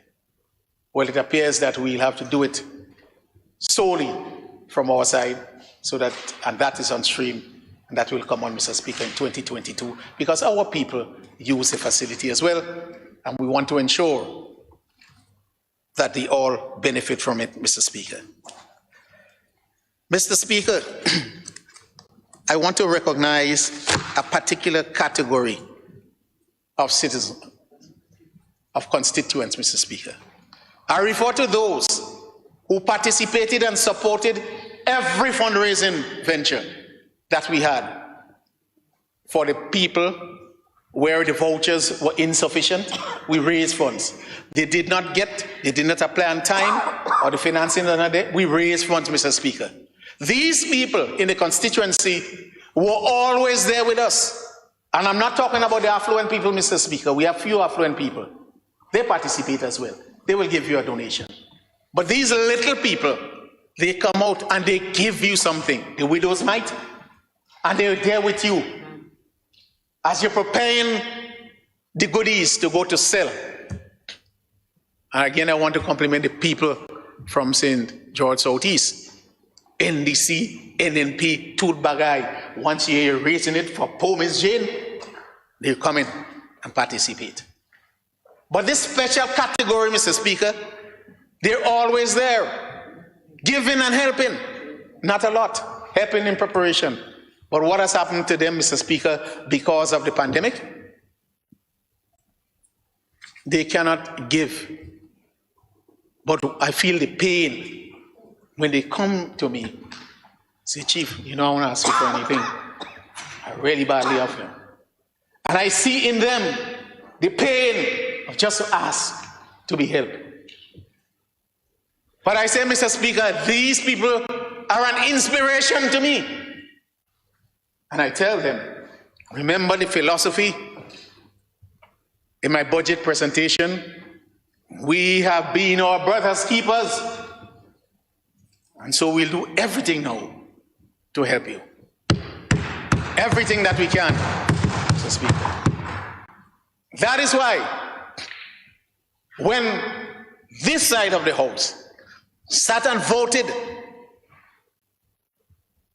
for what? For the Christmas program. But there are people out there, Mr. Speaker, who will not see Christmas, who cannot see Christmas. And what we give them, Mr. Speaker, no, is a little help. A help. Because they need it, Mr. Speaker. They need it. And I want to tell those people that they can continue to count on the representatives here for support. You used to give. The pandemic crippled you. Mr. Speaker, they're not coming. No, they're taking about 2 or 3 months, exhausting all their little resources because they feel that they shouldn't come to us. Especially recognize these people, Mr. Speaker. I want to recognize the workers in the constituency office. They spearhead, Mr. Speaker, many of the fundraising programs. And they're out there going to ask the farmers, going to ask the persons, going to ask everybody else. And even if you can't contribute, they will tell you, come and purchase something. They're out there, Mr. Speaker, during the COVID period, bringing relief. Over 300 food baskets. And this again, Mr. Speaker, is not the normal Christmas food basket. It's that people who are in need, and they don't want to come. They are free to come. Some of them cry, Mr. Speaker, when you bring the little goodies to them. And then some of us are saying, unwise spending. No, Mr. Speaker. No. Mr. Speaker, I want to recognize the religious leaders in the constituency. They too, Mr. Speaker, they put out. People will come to us, people will go to them. And at times, Mr. Speaker, we collaborate to ensure that whomsoever they left out, we get, and whomsoever was left out from it, they will support. So I want to commend them, Mr. Speaker, for the work, both the corporal work, the social, the psychological, and spiritual work in the community, Mr. Speaker. All of them. And you know what, Mr. Speaker? I've never heard one of them tell the population or the congregation not to be vaccinated. Every one of them, Mr. Speaker. And I attend all the congregation. Before they start, during, and after, they ask the people to be vaccinated and to follow the protocols. So I really want to commend them, Mr. Speaker. They play an integral role in ensuring that we safeguard life and livelihood, Mr. Speaker. Mr. Speaker, I want to commend organizations. I want to pick out in particular the St. Paul Sports, Cultural and Development Organization. Mr. Speaker, they work in partnership with the constituency in the vaccination drive. It's remarkable.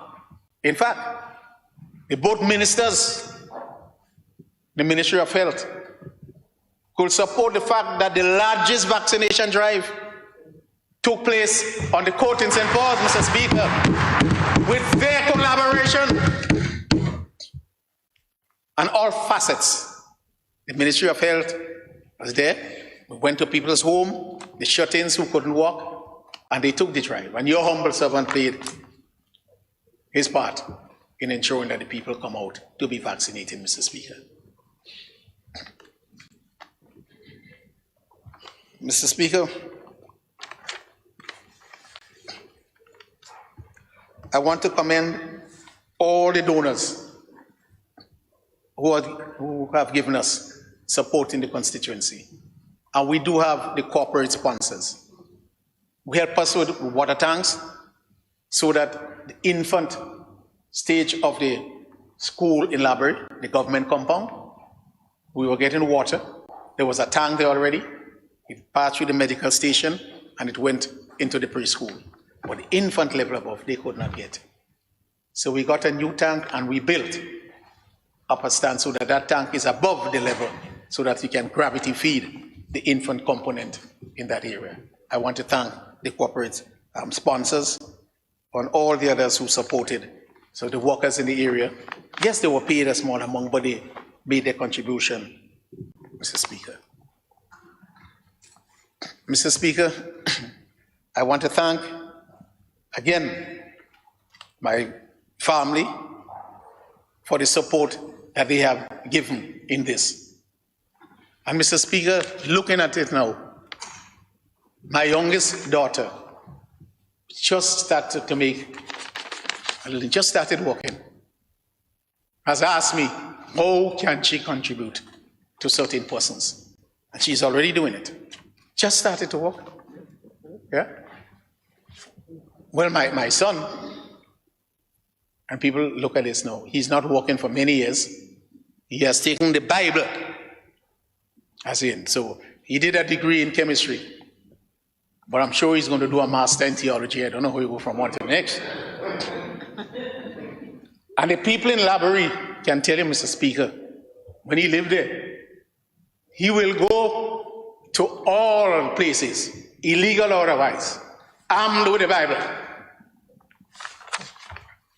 And they were more afraid of him, Mr. Speaker, than the police. Because he's going to preach to them there. Yes?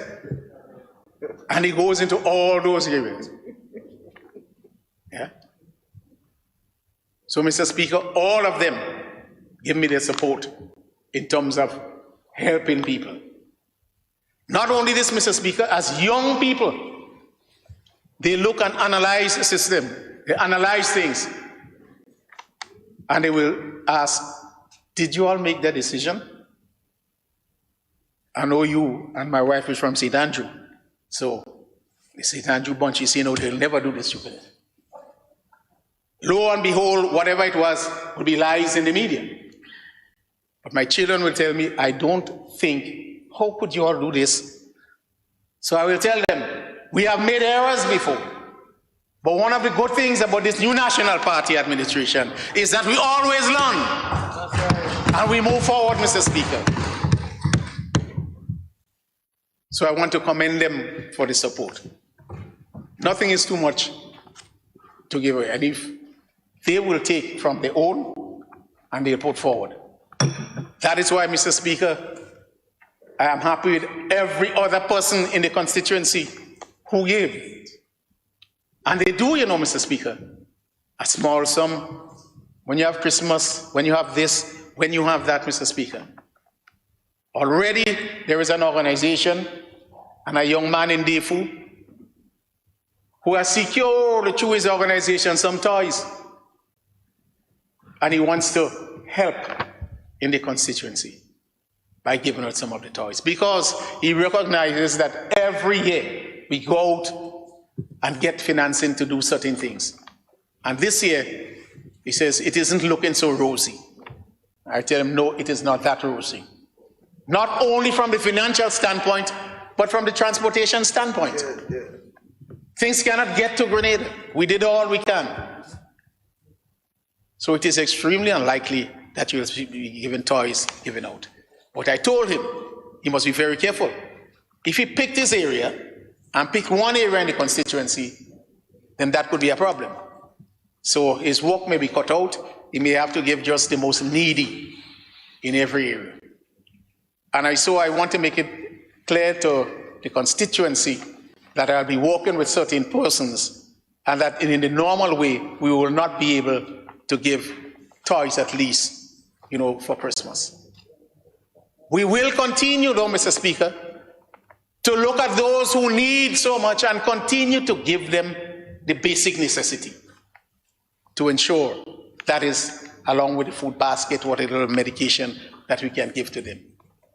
I recognize, Mr. Speaker, when we did the Maslow hierarchy of needs, and we see those big-time professors, you know, back in the 18th and 19th centuries and things like that, they come up with a philosophy. But, Mr. Speaker, I've seen it firsthand. We are talking, Mr. Speaker, about change. How do you initiate change? You must satisfy the lower need, and the next higher need, and the next before the population will look to make change. A very good change, you know. Go and try to tell it to people who are hungry. Go and try to tell it to people who are living outside. And the needs from the Maslow hierarchy, is food, shelter, etc., etc. You must satisfy these two, Mr. Speaker.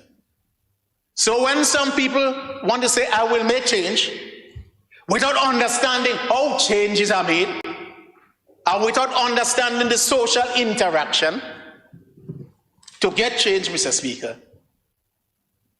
then we're staring down the barrel of a gun. Our people must understand where we are, Mr. Speaker. And they must know that this administration is moving them in the correct direction. And you cannot go and bulldoze, Mr. Speaker. You must involve, integrate, intertwine, interweave. That's the human nature. So, Mr. Speaker, I started out in the science, as you know, ended up in the arts. In fact, there's an interesting philosophy which says that there is no social component. Everything is run by nature, by the science. And so it is the science that controls people's interaction. And it's coming there, it's coming more and more so. It is a theory in economics and social sciences. Don't think that we are too different apart. What causes a man to behave so? The natural environment, the social environment. What causes people to do certain things? Again, from the scientific standpoint.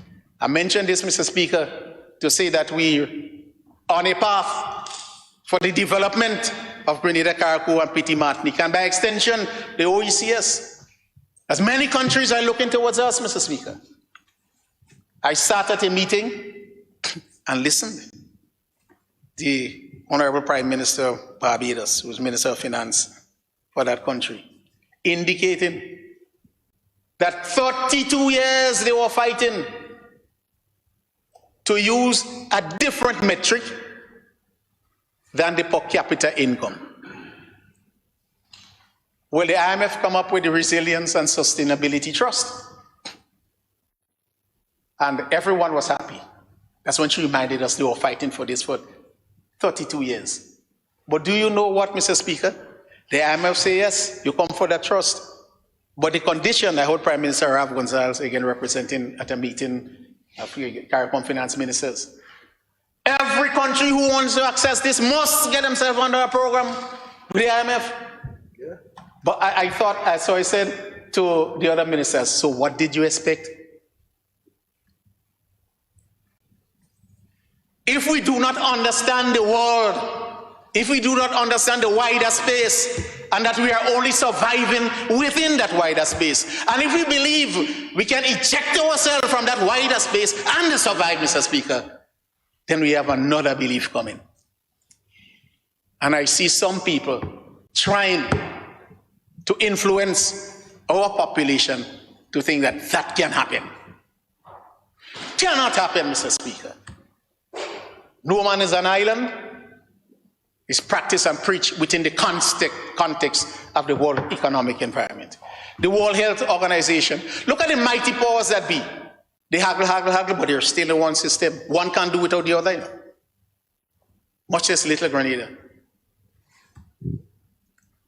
Mr. Speaker, as I close, I want to, again, give thanks. I have given the Ministry of Finance thanks in my budget presentation. I've thanked a lot of people.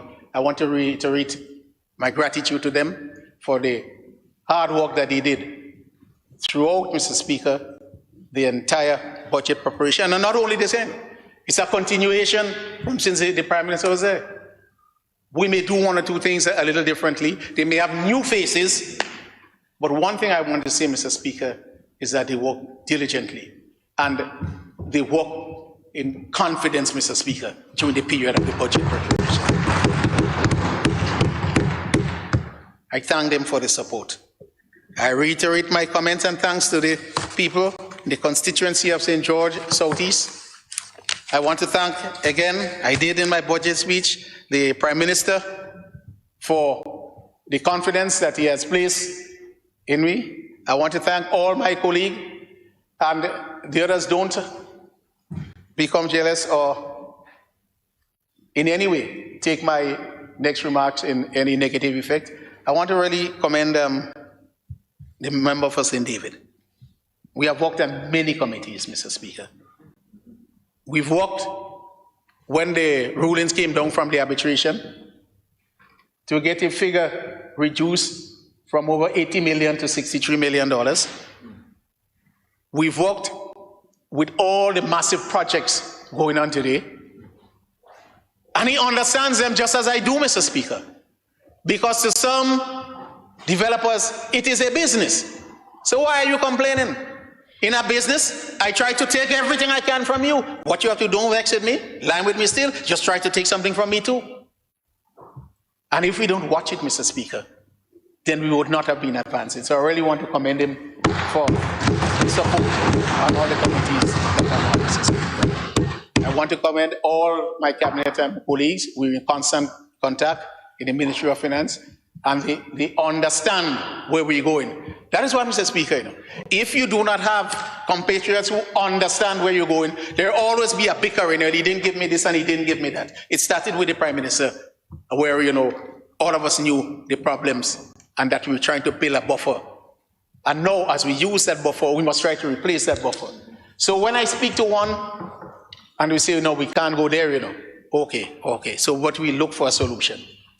That is why we're able to run this with all of us remaining on course, Mr. Speaker, so that we can have a united front to take the difficult decisions that must be taken. And there are many difficult decisions that were taken. Some of us, even though we were not pleased, we understood where we were coming from. And I want to thank the Almighty, the police force, to you, Mr. Speaker. We worked a lot when I was infrastructure and transport, etc. And now that we're having the vehicles, and we're planning to take 25% renewable vehicles, we must ensure that we increase our renewable generation of electricity. Because if we're going to take fossil fuel generated electricity to put it into the electrical vehicles, then we have done nothing, Mr. Speaker. We must increase. So whatever we put into the vehicle, we must have an additional. If it is a 300 kilowatts, we must have that plant coming in, whether it's from the private sector or from the government or from GreenLake itself. We must have that coming in. So these are the things that we must know about, must be knowledgeable in. These are the things that we must lead our population in. And these are the things that we ourselves must show by example, how the country must go forward. So careful. Remember, those who can do it, make it look easy. And those who want to come in without a clue will come in and say, yes, I can do it. Remember 2008. That's right. Remember. Yes. So the nation must take heed. We must all pray to the Almighty God that we continue to develop our country, that we continue not to have another wave of the pandemic, and that Grenada continue to prosper. I thank you, Mr. Speaker.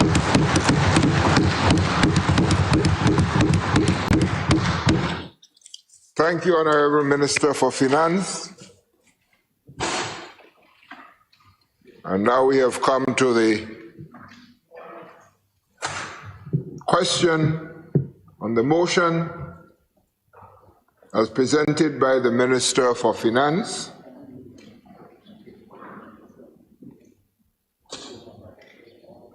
The question that the estimate of revenue and expenditure for the fiscal year January 1st to December 31st, 2022 be approved. Those who are of that opinion say aye. Aye. On the contrary opinion say nay. I think the ayes have it. The ayes have it. The motion has been approved.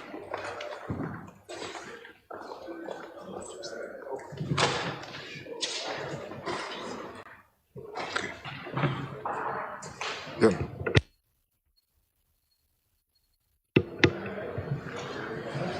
We have 2 bills and they're short bills. So, And what we do take the questions.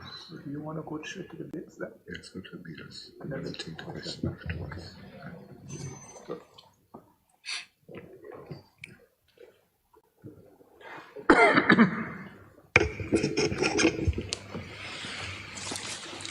Item 15, bills.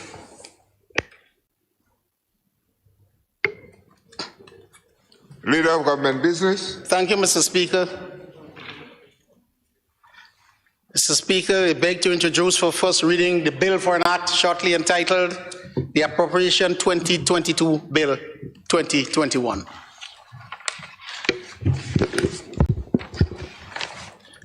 A bill to make provision for the appropriation of a sum not exceeding $1,352,210,635 to the service of the State of Grenada for the period 1st January to December 31st, 2022, shortly entitled Appropriation 2022 Bill 2021. Leader of Government Business. Thank you, Mr. Speaker. I beg to move that the relevant standing orders of the House be suspended to take the bill through all stages at the sitting. Honorable members, the question is that the relevant standing orders of the House be suspended to enable the bill to be taken through all its stages at this sitting.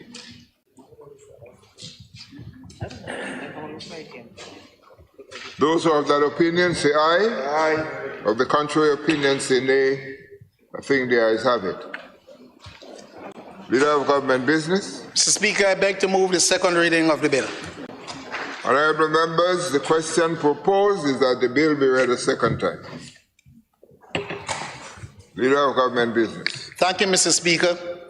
Mr. Speaker, the appropriation bill is an act following from the Public Finance Management Act, which mandates that before the House can consider the bill, a motion must be introduced and be approved by the House.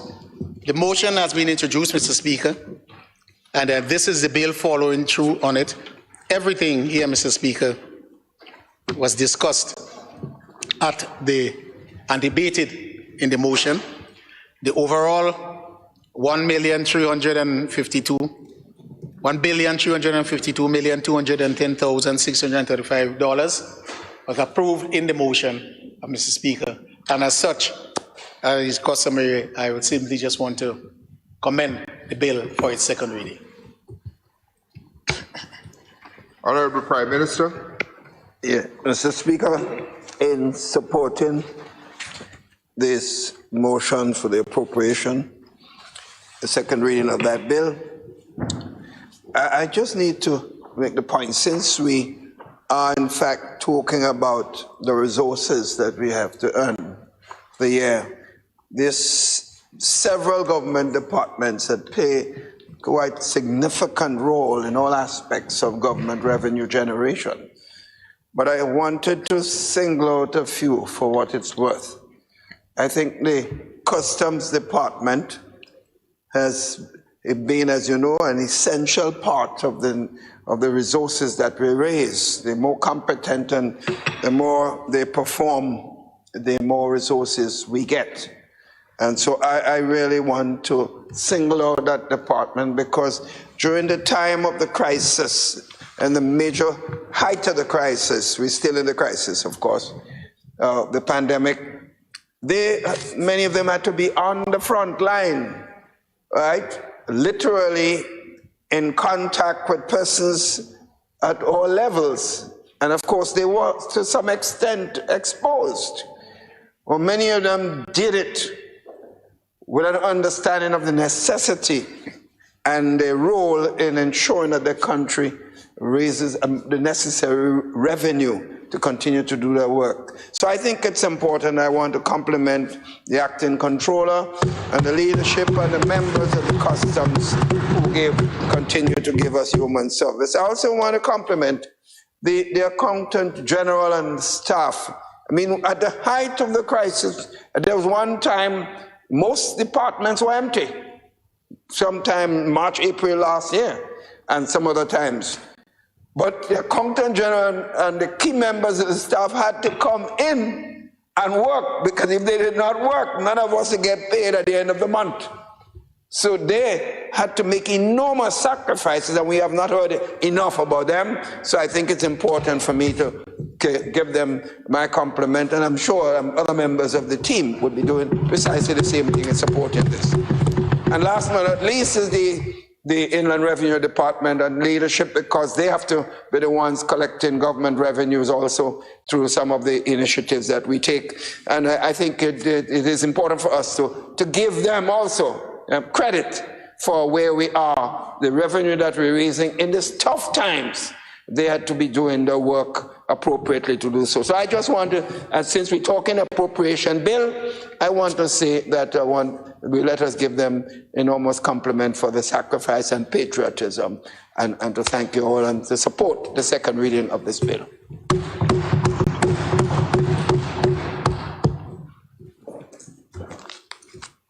Honorable members, the question is that the bill be read a second time.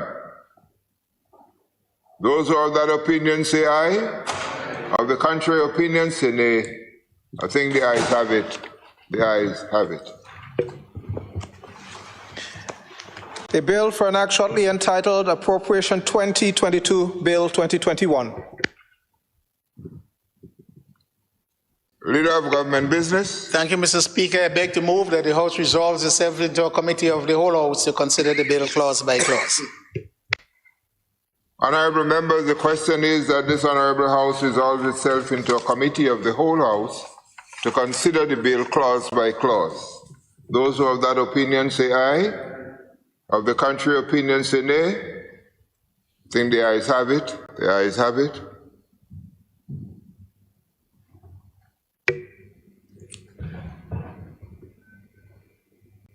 Honorable members, this House is now in committee.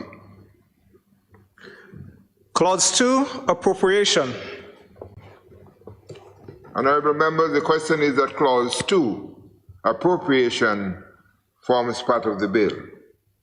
Those who have that opinion say aye. Of the contrary opinion say nay. I think the ayes have it. The ayes have it. Schedule. Honorable members, the schedule forms part of the bill. Those who have that opinion say aye. Of the contrary opinion say nay. I think the ayes have it. The ayes have it. Clause 1, short title. Honorable members, the question is that Clause 1, short title, forms part of the bill. Those who have that opinion say aye. Of the contrary opinion say nay. I think the ayes have it. The ayes have it. Leader of Government Business. Thank you, Mr. Chairman. I beg to move that the House resumes and the Chairman of Committee reports progress on the bill. Honorable members, the question is that this Honorable House resumes and the Chairman of Committee reports progress on the bill. Those who have that opinion say aye. Of the contrary opinion say nay. I think the ayes have it. The ayes have it.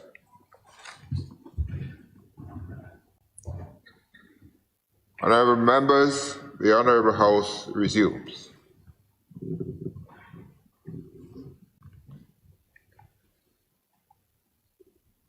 I have to report that the bill was considered by a committee of the whole House and passed without amendment. Leader of Government Business. Thank you, Mr. Speaker. I beg to move that the Chairman's report be adopted. Honorable members, the question is that the Chairman's report be adopted. Those who have that opinion say aye. Of the contrary opinion say nay. I think the ayes have it. The ayes have it. Leader of Government Business. Okay, Mr. Speaker, I beg to move the third reading of the bill. Honorable members, the question is that the bill Appropriation 2022, Bill 2021 be read a third time. Honorable members, the question is that the bill be read a third time and passed. Those who have that opinion say aye. Of the contrary opinion say nay. I think the ayes have it. The ayes have it. A bill for an act shortly entitled Appropriation 2022, Bill 2021. Leader of Government Business. Thank you, Mr. Speaker. I beg to introduce for first reading the bill for an act shortly entitled 2022 Budget Loan Authorization Bill 2021.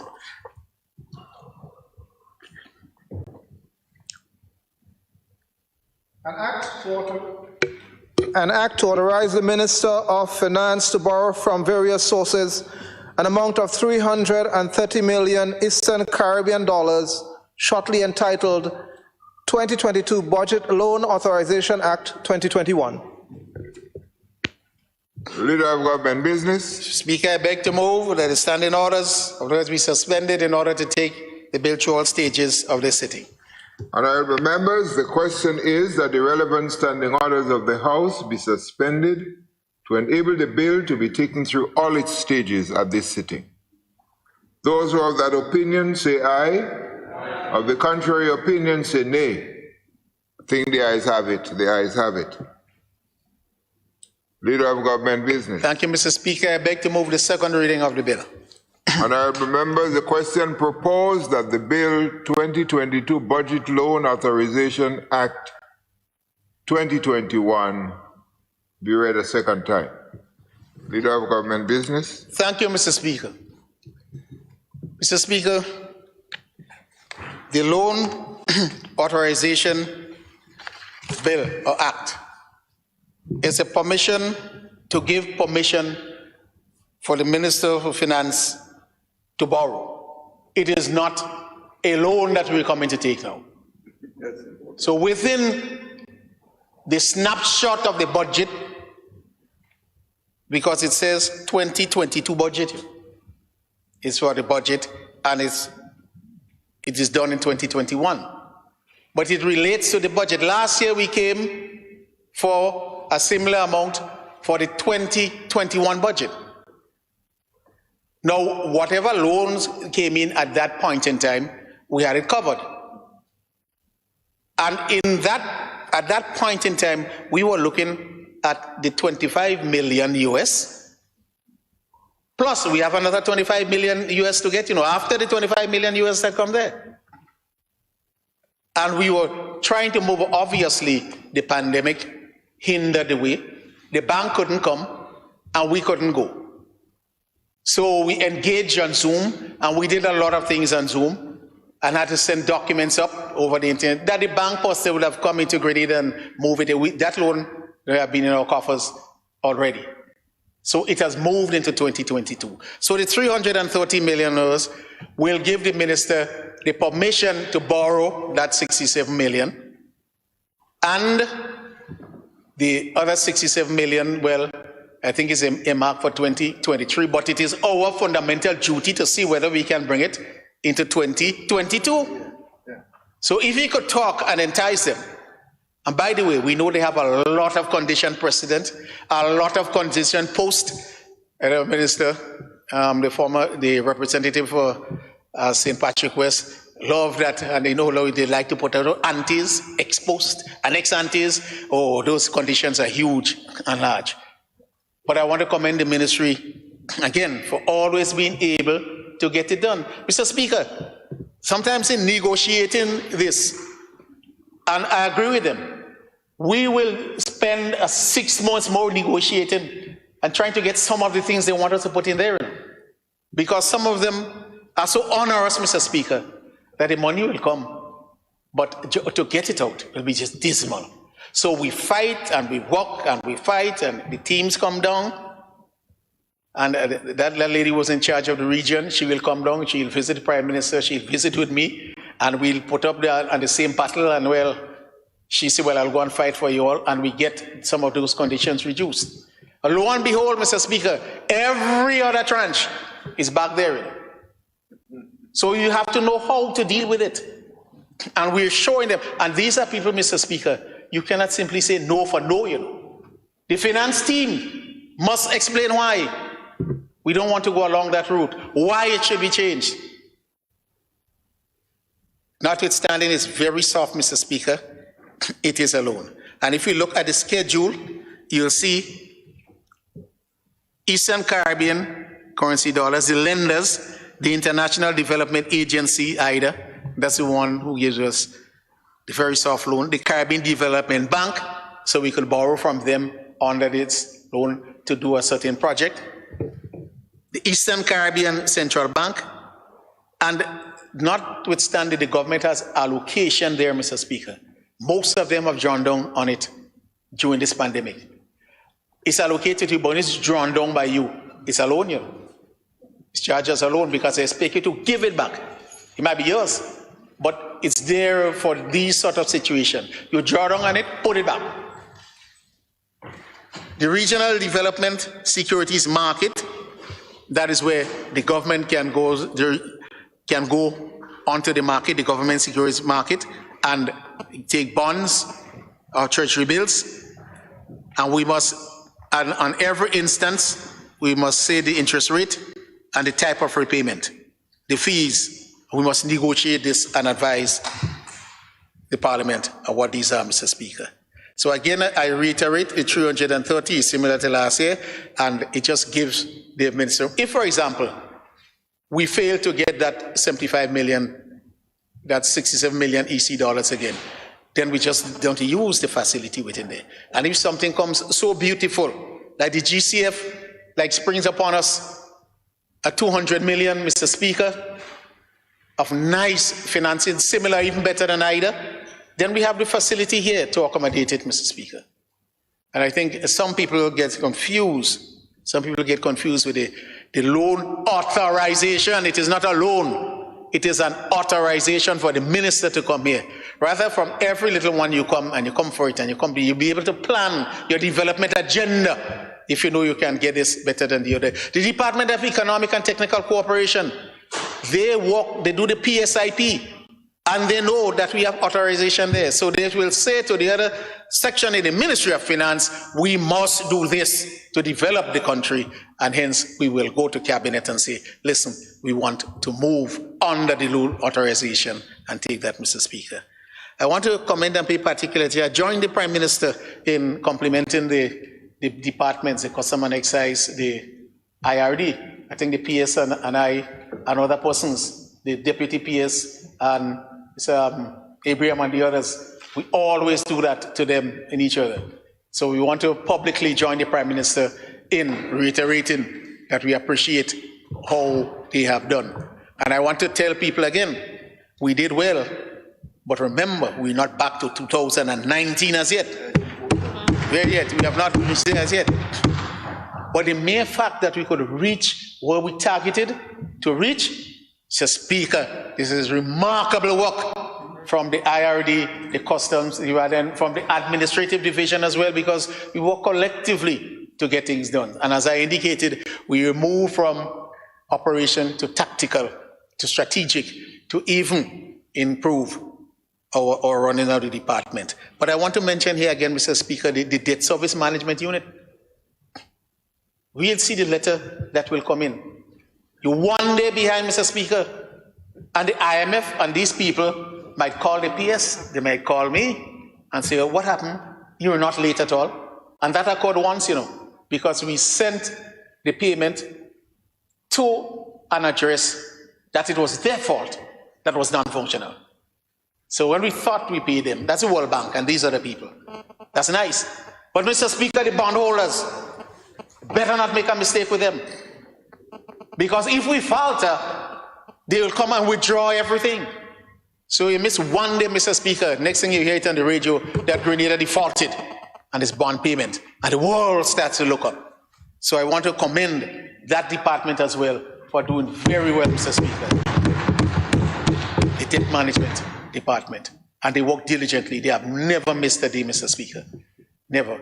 And we work, and every time, you know, Mr. Speaker, even those that we owe, we continue to work to see if we can get a reduction here.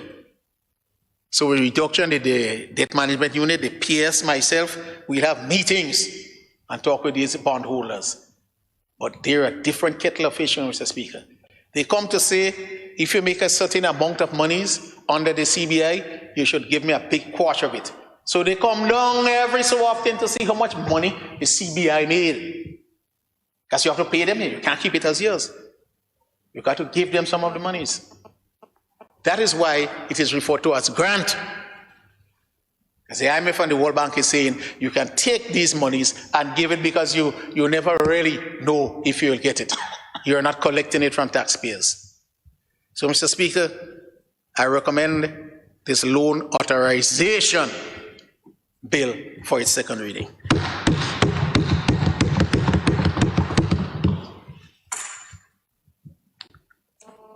Honorable Parliamentary Representative for St. David. Mr. Speaker, I rise to just make 2 points on this bill. Looking at the schedule, a comment on the schedule. It says the purpose is to finance the 2021 budget. And that, as the minister pointed out, and I don't know if it is deliberately done, when you have a loan authorization bill to authorize the minister, some people still go there and say, we don't have the money, we want 330 million. So I think I had to stand up and add to that. No, we may not even use any portion of it, you know. So I think I am obliged to make that point, is to authorize the minister. But the most important thing is that if you read on the schedule, it says, all agreements signed pursuant to this Loan Authorization Act shall be tabled in Parliament, so they will know, because we have to come back here to agree on the terms, because in the schedule, you see interest rate to be negotiated, terms and repayment to be negotiated, fees to be negotiated. After all that is done, and the agreement is reached, you have to come back to Parliament, so they will know the public is transparency, you know. We'll be very transparent in this. So it's to authorize the minister to borrow up to that amount to finance the 2021 budget, just in case he need to do that, Mr. Speaker. And therefore, I rise to give my support, and I thought it was necessary to just emphasize this, because you will still have people saying, we don't have money to finance the budget, so we have to take 330 million. It is to authorize the Minister of Finance to so do, and he must come back to Parliament with the agreement. I thank you. Thank you very much, Honorable Representative for St. David.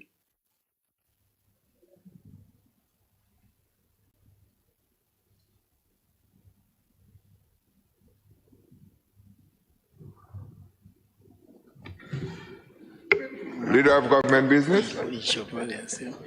Thank you, Mr. Speaker.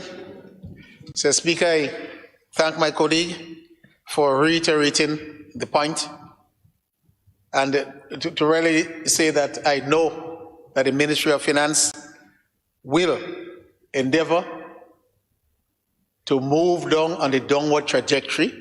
So we have to build our GDP, and we have to reduce the amount that we take in loan. So in every aspect, the loans taken will only be as needed for the development of our country and to ensure that the ministry work. We have indicated in the budget presentation where we'll get the financing. We mentioned the $67 million, but lots of things could come by. And the Minister of Health does not like me to indicate that anything that will insinuate that we're out of the pandemic. This is facing us, Mr. Speaker. Countries borrowed significantly. If we do not have the wherewithal, and we have to borrow fast, if we hit with a third wave, we have to get financing fast. So there is the room for us here to move and respond to that risk. And again, we want to reiterate, Mr. Speaker, that everything is predicated on our staying safe, because our plans will go to zero. Again, I want to recognize not admonition, but the advice given by the member for St. Patrick West. Stay safe if you want to keep the economy safe. I recommend the bill for a second reading. Honorable members, the question is that the bill 2022 Budget Loan Authorization Act 2021 be read a second time. Those who are of that opinion say aye. Of the contrary opinion, say nay. I think the ayes have it. The ayes have it. The bill for an act shortly entitled 2022 Budget Loan Authorization Act 2021. Leader of Government Business. Mr. Speaker, I beg to move that the House resolves its committing itself into a committee of the whole House to consider the bill clause by clause. Honourable members, the question is that this Honourable House resolves itself into a committee of the whole House to consider the bill clause by clause. Those who have that opinion say aye. Aye. The contrary opinion say nay. I think the ayes have it. The ayes have it.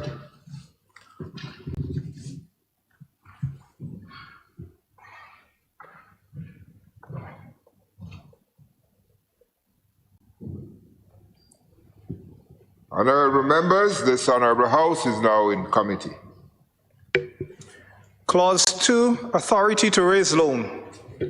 Honourable members, the question is that Clause 2, authority to raise loan, forms part of the bill. Those who have that opinion say aye. Of the contrary opinion say nay. I think the ayes have it. The ayes have it. Schedule. Honourable members, the schedule forms part of the bill. Those of that opinion say aye. Of the contrary opinion say nay. I think the ayes have it. The ayes have it. Clause 1, short title. Honourable members, the question is that Clause 1, short title, forms part of the bill.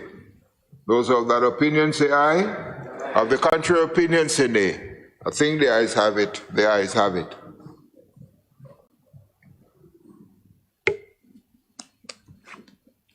Leader of Government Business. Thank you, Mr. Chairman. I beg to move that the House resumes and Chairman of Committee reports progress on the bill. Honourable members, the question is that this Honourable House resumes and the Chairman of Committee reports progress on the bill. Those who have that opinion say aye. Aye. Of the contrary opinion say nay. I think the ayes have it. The ayes have it.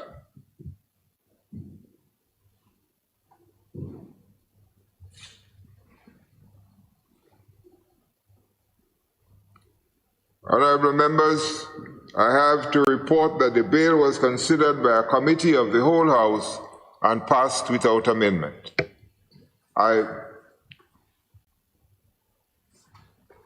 Honourable Mr. Leader of the Speaker, Opposition. I think if my memory serves me right, when the former Minister of Finance presented such a bill, he always stated that he had the Governor General approval. I did not, I mean, this is the money bill with that magnitude.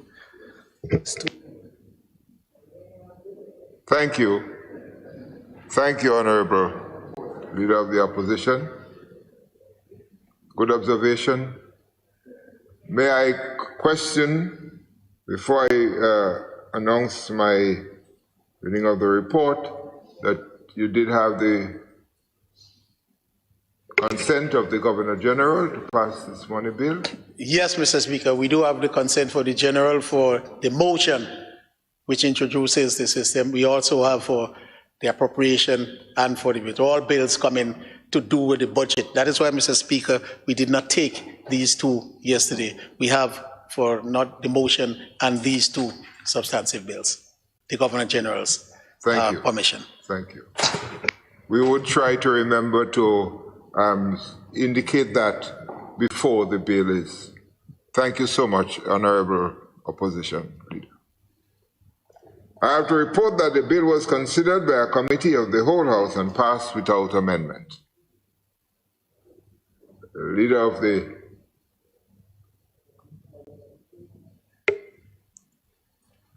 Thank you, Mr. Speaker. I beg to move that the Chairman's report be adopted. Honourable members, the question is that the Chairman's report be adopted. Those who have that opinion say aye. Of the contrary opinion say nay. I think the ayes have it. The ayes have it. Leader of Government Business. Thank you, Mr. Speaker. I beg to move the third reading of the bill. Honourable members, the question is that the third reading of the bill, the 2022 Budget Loan Authorization Bill 2021, be read a third time. Honourable members, the question is that the bill be read a third time and passed. Those who are of that opinion say aye. Of the contrary opinion say nay. I think the ayes have it. The ayes have it. A bill for an act shortly entitled 2022 Budget Loan Authorization Act 2021.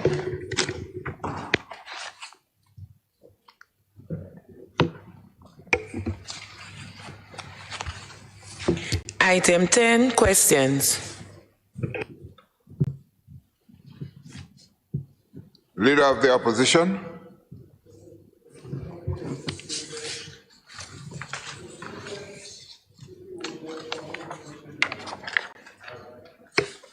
If you would just permit me, I do believe that the questions were laid on the table. And, well, since June of this year, and I had to resubmit them after Parliament, the new session came in. I think so far some questions were answered, but not all of them. And again, I must say I got answers from the Minister of Health, answer from the Prime Minister, answer from the member for St. David, but still, I do believe, Mr. Speaker, like I said before, some of these questions came from the public in general. And I think they are questions for edification and, as it is said, to help hold government accountable and responsible. And the timely answering of questions, Mr. Speaker, I know I would not, you would deal with this so that we do not have to get to this point in terms of these questions. So, in terms of the answer, question, Honorable Tobias Clement, Leader of the Opposition, will ask the Minister for Health, the Honorable Nicholas Steele, the following question. What are the current policy regarding the sale of pharmaceutical to the government's institution by private company in Grenada? Are there legislative control on the source of drugs to the government public hospital, clinics, and pharmacies?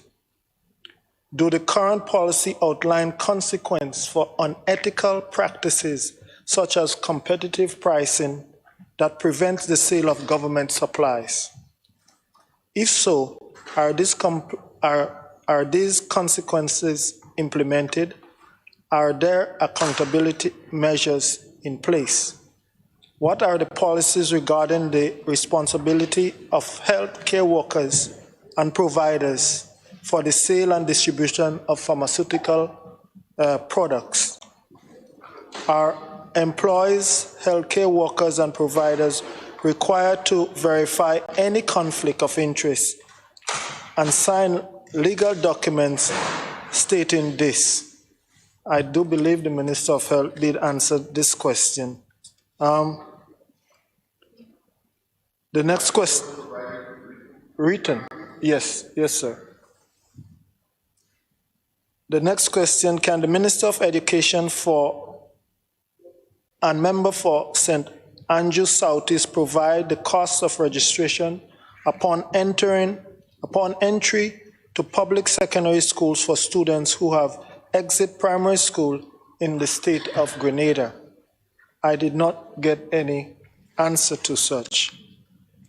The next question, can the Prime Minister and member for St. George Northwest provide to this House the evidence of corruption that the former diplomat was involved in, as stated by the Prime Minister in this House on May 22nd, 2021?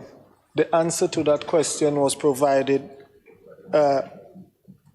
in a written answer. The next question, can the member of St. George Southeast and Minister of Finance provide to this House the cost of the infrastructure work that was done and condemned from Library Junction to the medical clinic? Who absorbed the cost of the work that was done, and what is the total cost for reconstruction of the drains? I did not get any answer to this yet. Okay, thank you. Mr. Speaker, you could ask the clerk to confirm that there is an asterisk to that question? There is an asterisk, which indicates a verbal response. Thank you, Mr. Speaker. Mr. Speaker, the first part of the question is the cost of the infrastructure that was done and demolished. The answer to that question, Mr. Speaker, is $46,234. The second part of that question, who absorbed the cost of the works? The answer to that, Mr. Speaker, is the savings from the reconstructed design of $150,066 absorb that cost. The third, what is the total cost of reconstruction? The cost of reconstruction was $37,752.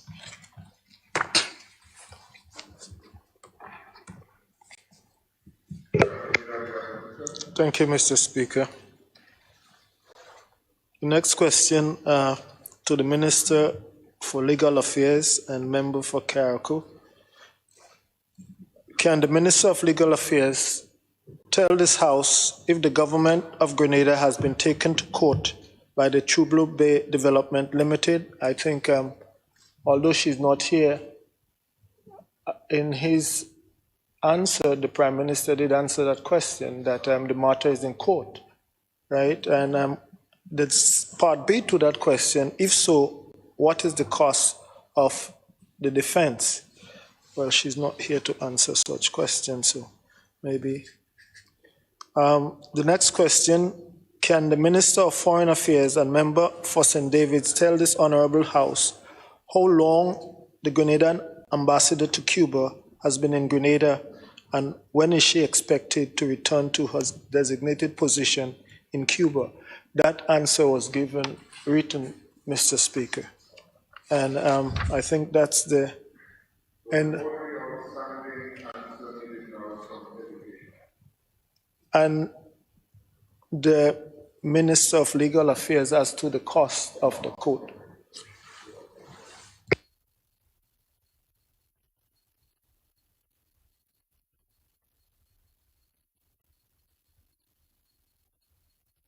In lieu of the answers here, I believe that was given by the Honorable Minister of Health. I'm almost tempted to ask follow-up questions, which I will, because I think the questions were asked pertaining to the sale of pharmaceutical in the hospital by members of staff to patients there. And as was stating, I think the question was asking what are the consequences, what are the policies. So maybe I would check the answer and ask follow-up questions. Thank you. Mr. Speaker, the questions that were asked were with respect to a government policy, the existence of a policy or not. I take note now that if the leader of the opposition is going to make certain implications, is he accusing members of staff in the hospital of selling, or is that the question that he now wants to ask? If there are members of staff in the hospital selling, does he want to put it in writing? Because again, things that are mentioned in this House go down on record and sometimes have certain implications or certain interpretations on the outside.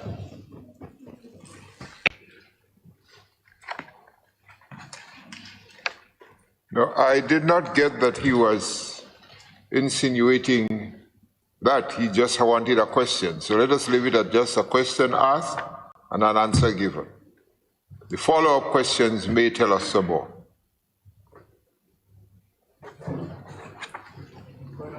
Thank you, Honorable Leader of the Opposition. And thank you, Honorable Members, for your answers. We can go back now, which is one. Yes, so we go to.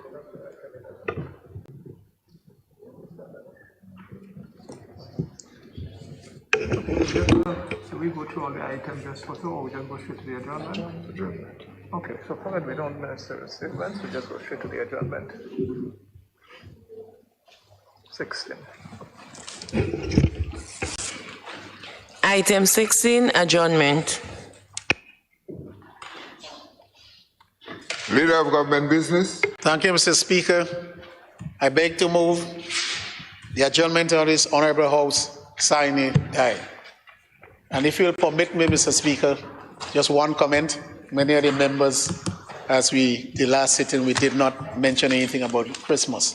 So I think I will crave your indulgence on Clerk whether a very short sitting before Christmas is necessary. Thank you. Yeah, I think there is a scheduled sitting before the Christmas. On the 21st? Should be the 21st. And the last year, that sitting was postponed because of the nature of and we pray God that we'll be able to meet here on the 21st so that you can share the joy. Just one thing before I put the question, that I want us to stand for 1 minute to honor one, Sir James Mitchell, and two, the number of people who would have departed this land because of that dreaded disease. So let us please stand for a minute in honor of all of them.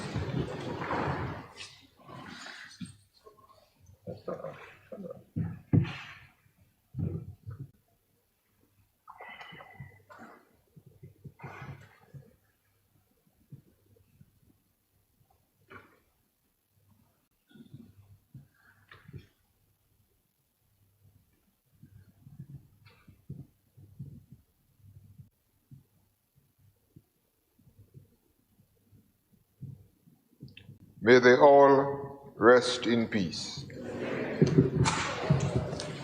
And I remember the question proposed is that this Honorable House stands adjourned.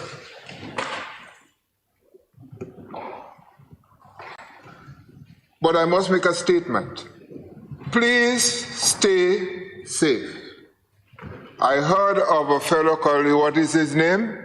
Omnicron. And I did not look at the WHO or POPAHO's description of it, but I saw something somebody sent to me.